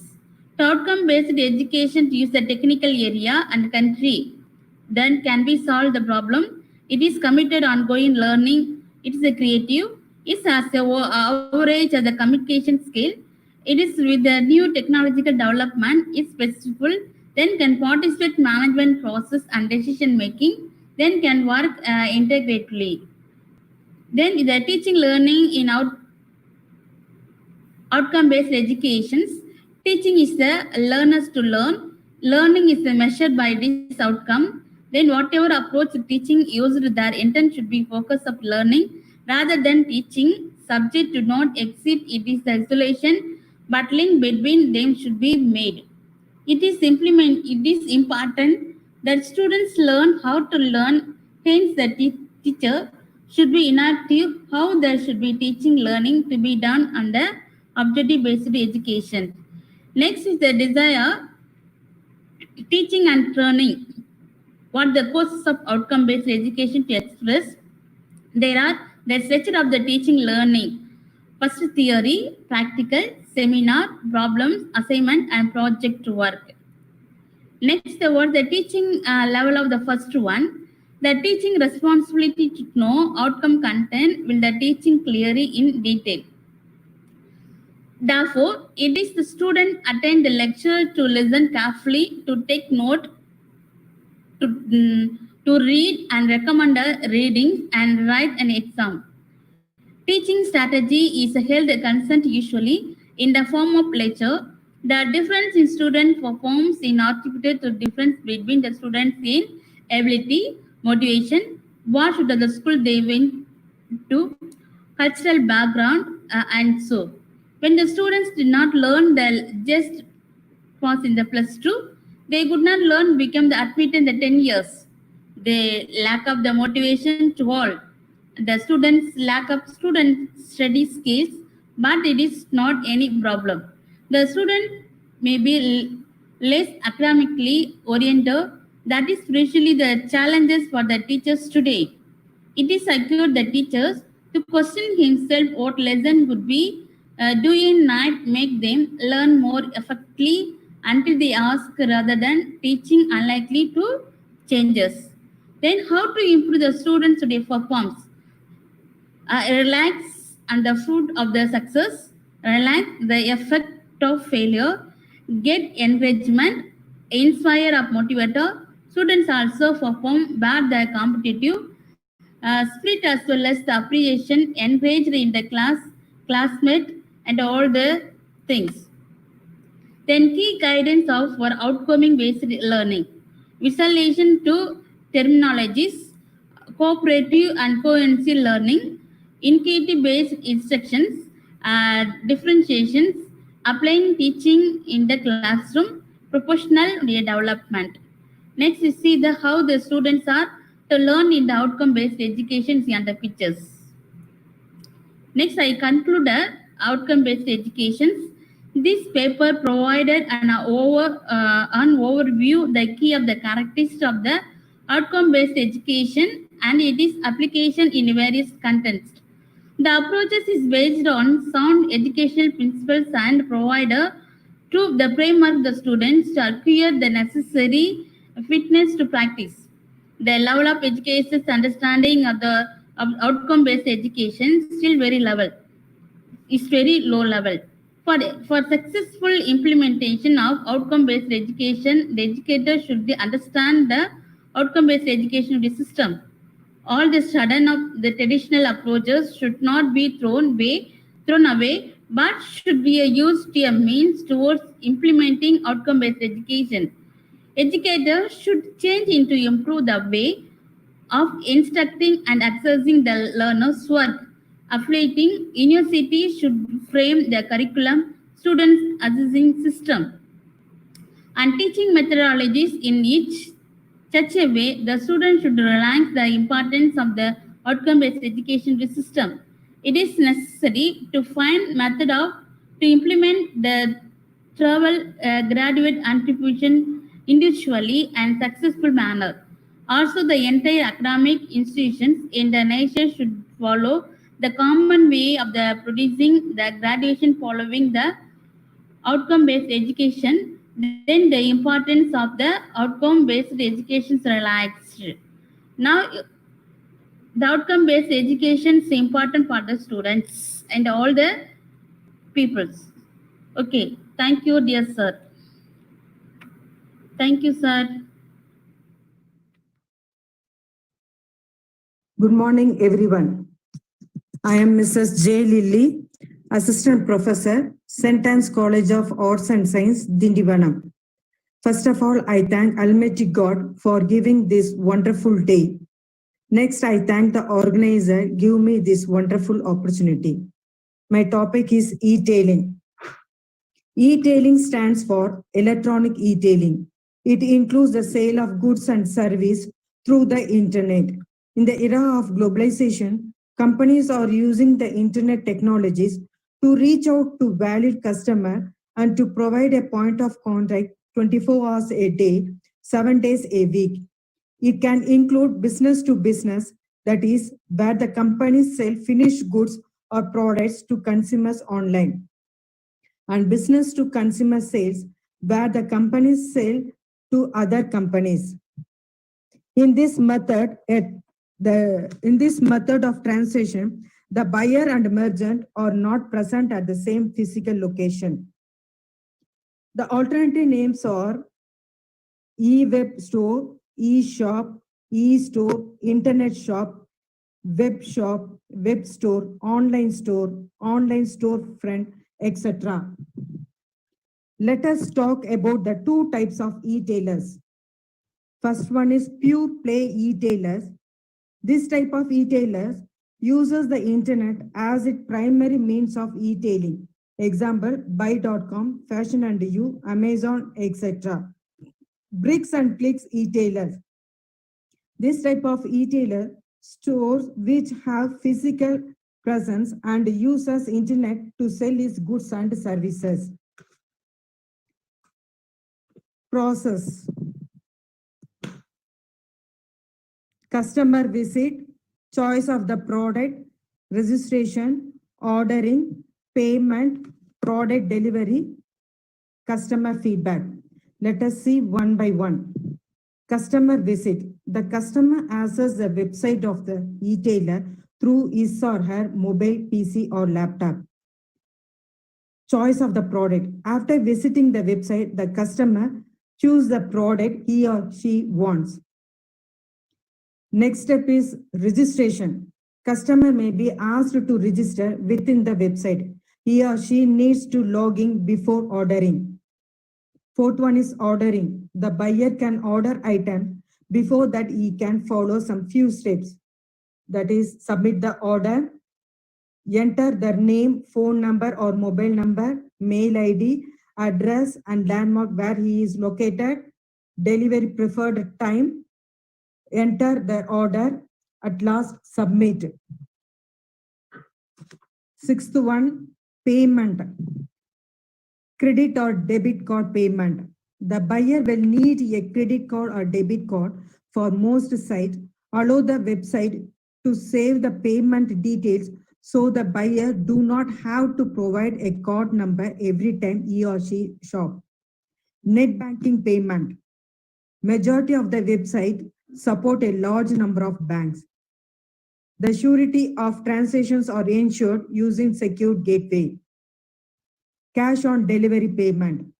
If the customer choose to pay when the product is delivered, only basic details will be collected. It should be easiest and most secure way. Product delivery. It depends upon the nature and availability of the product. The product are not delivered by the retailer. It is done by third party like Blue Dot, First Flight, etc. They could be given notice of the order placed after that product is shipped. Last one is customer feedback. The experience of the customer can be assessed. The feedback of the product can be shared by the customer through their email or company website. Next, we can see some of the characteristics of an retailer. He must hard worker to attain his goal. He must have entrepreneurial spirit, careful business planning and willing to take risk, need for achievement, self-confidence and passion for the business, and little luck for achieve his goal. Some of the advantages are follows: save time and efforts, able to compare various models or brands, wide variety or range of products are available, convenience of shopping at home, highly discounted pricing, get detailed information about the product. Some of the customer will not interest to wait on the queue. So it must be avoided this type of purchasing. Let us see what are the challenges that the customer can face. Lack of touch and feel elements, no bargaining, higher cost of customer acquisition, threat of cybercrime, internet connectivity. We can sell lot of product on online. Some of them are computer hardware and software, consumer electronics, books and music, toys, office supplies, health and cosmetics, beauty products, clothing, fashion jewelries, etc. Next, we can see about the Indian top retailers. According to the study by international tracking about India, Asia's largest retailers, US retail giant Walmart ranked first in India during 2018. After it acquired internet retailer Flipkart last year in a $16 billion deal, followed by another US giant retailer Amazon in Asia 2019 is India's second largest retailers. Kishore Bayani's Future Group ranked third place by Reliance Group, and in the fifth place is Tata Group. Other retailers in India's top 10 ranking include 197 Communication Avenue Supermarts that runs DMart, Aditya Brill Group, Landmark Group, and Rahija Corporations. Next is some of the things that retailer supposed to do. Make it easy to buy, provide good service and take aftercare, membership incentives, human communication, make e-shopping an enjoyable experience. Some of the things that not supposed to do by the e-tailer, providing the best page at the last, usage of too many graphics, leaving no white space in the page, usage of too much long-winded wordings. At last, I concluded this topic with my view on e-tailing like online companies should have give top priority to customer care because customers are always hungry for more modern ways of shipping. Online customers are more aware and sensitive persons, so to attract and retain the customers, the retailers, particularly the e-tailers, have to take more efforts than to just attract. It is very easy to lose an e-customer. Therefore, the e-tailer of India need to improve convenience and value for consumers and assist them in overcoming their fears and sureties. E-tailers need to revisit some basic retail functions and develop further competence. The main aim of e-tailer should be a new innovation, encouraging the talented people. It is the time for the e-tailer to redefine the challenger strategies and start looking at virtual channels for the future. Thank you, participants and the organizer. Once again, thank you. I, Divya Arora, warmly thank you all for giving me the brilliant opportunity for research paper presentation titled India's Government and Globalization in 21st Century under PM Modi. I thank conference organizers for selecting my paper and giving me the opportunity to present it. I, Divya Arora, a research scholar of Motherhood University, Roorkee, Uttarakhand, belongs to the Uttar Pradesh and have analyzed the country's present government since 2014 to till date its foreign trade policies and its effect in globalization, and we are marking with 21st century. So hereby I'm presenting the picture of the personality who is determining all these pandemic spread with a great courage and increasing the potential on daily basis. The abstract of my paper, after attaining majority of government 2014 PM Narendra Modi has came in power and working on improvement of foreign relation on diplomatic front. Continuous monitoring and management have given a credit worthiness in international market. The introducing quad cities in trade and good market investment have boosted. Sagar in Pacific side have increased. Now, when we are talking about globalization, so the recent pandemic couldn't be missed. So same I have covered it. COVID-19, new dynamic sense of business after withdrawal of investors from China after their breakdown of trust. So Indian market have marked with globalization return era in beginning of 2020. Prime Minister Modi have announced proper time and efficient and effective fiscal measures and timely reform in lockdown phase. Globalization returns. Emerging world factory is now India. Indian foreign trade policy target orientation based on four grounds: protect traditional and non-traditional threats of India. Indian ministry have created an external environment for inclusive growth. The aim of the ministry is to work on the grassroots level of eradication of poverty, which can be only attained on the basis of investment injected. India always addresses on the grounds of foreign trade with terrorism and new climate change and etc. This is the press conference which have released the compensation in 5 segments of self-reliant India. It is an economic transformation in foreign policies. So here also the Modi government marked it a brilliant development. Merchandise export from India scheme raised the rates by 2%. Authorized economic operators scheme available for custom clearance. Export of agriculture good developing the farmer in a long stable growth.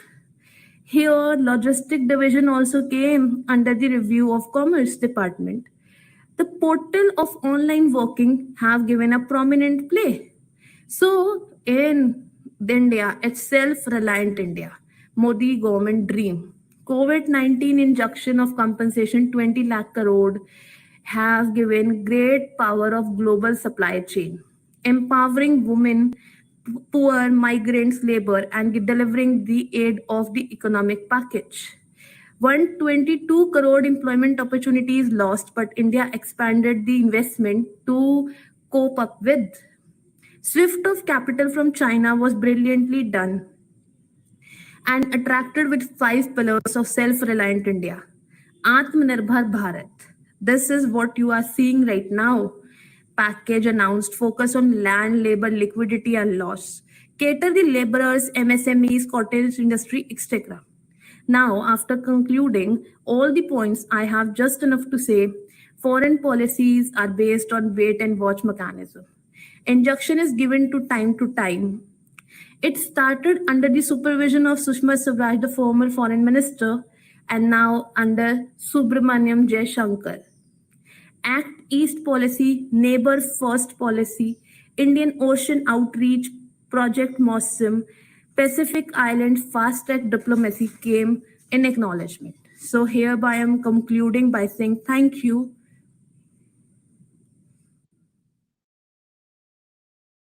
Good morning to all. I am Dr. A. Nandagopal, Associate Professor, Postgraduate and Research Department of Economics, Pachapas College for Men, Kanchipuram, India. With great pleasure, I have come here to say what of thanks in one-day international conference on Dynamics of Business and Economics Global Perspective 2020. Respected Professor Kishore Kulkarni, Metropolitan State University, USA, and is the president of this wonderful one-day international online conference. He is having wide knowledge and research in economics, particularly is having a very good rapport with the professors working in Indian universities. I express my heartfelt thanks to him. And respected professors Amida Det, Florida Institute of Technology, USA, and Professor Rajiv Surya, Dominican University of California, USA. They are highly supported and delivered a keynote address in this conference. It is highly useful to the research scholars and professors to continue their further research in economics. I convey my heartfelt thanks to the respected Professor Dr. M. Sivarajan, organizing secretary of this conference, and now he is the principal of Mark Gregorius College, Chennai. He was the principal, was Pachapas College, Kanjipuram. He is the Senate member in University of Madras, and he is always supporting to the research scholars and students, particularly from socially, economically backward sections. He is having a very good knowledge in research in economics. He supported very much and worked a lot on organizing this international conference. I am very happy to say that he is my guru and guide in my academic life. So a special thanks to sir. Respected Mr. A. Saravanan, convener of this conference, and he is also helped a lot to success of this one-day international conference. Respected Professor Dr. Ed Muthu, technical creative head, and respected Professor Mr. John, technical assistants. They are highly supported on technical side without any disturbances. So thanks to them. Respected Dr. S. Veeramani, HOD of Economics, Hindu College, Pattabiram, Chennai, and is the managing editor of IRB Journal and Organizing Secretary of America, and he's the key person and the root cause of this international conference. And he has made all arrangements to complete this conference with grand success. So I express my special thanks to him. And this is the last but not the least. I reveal my special thanks to all participants, research scholars, faculty members, and students. Thanks to all. Thank you very much.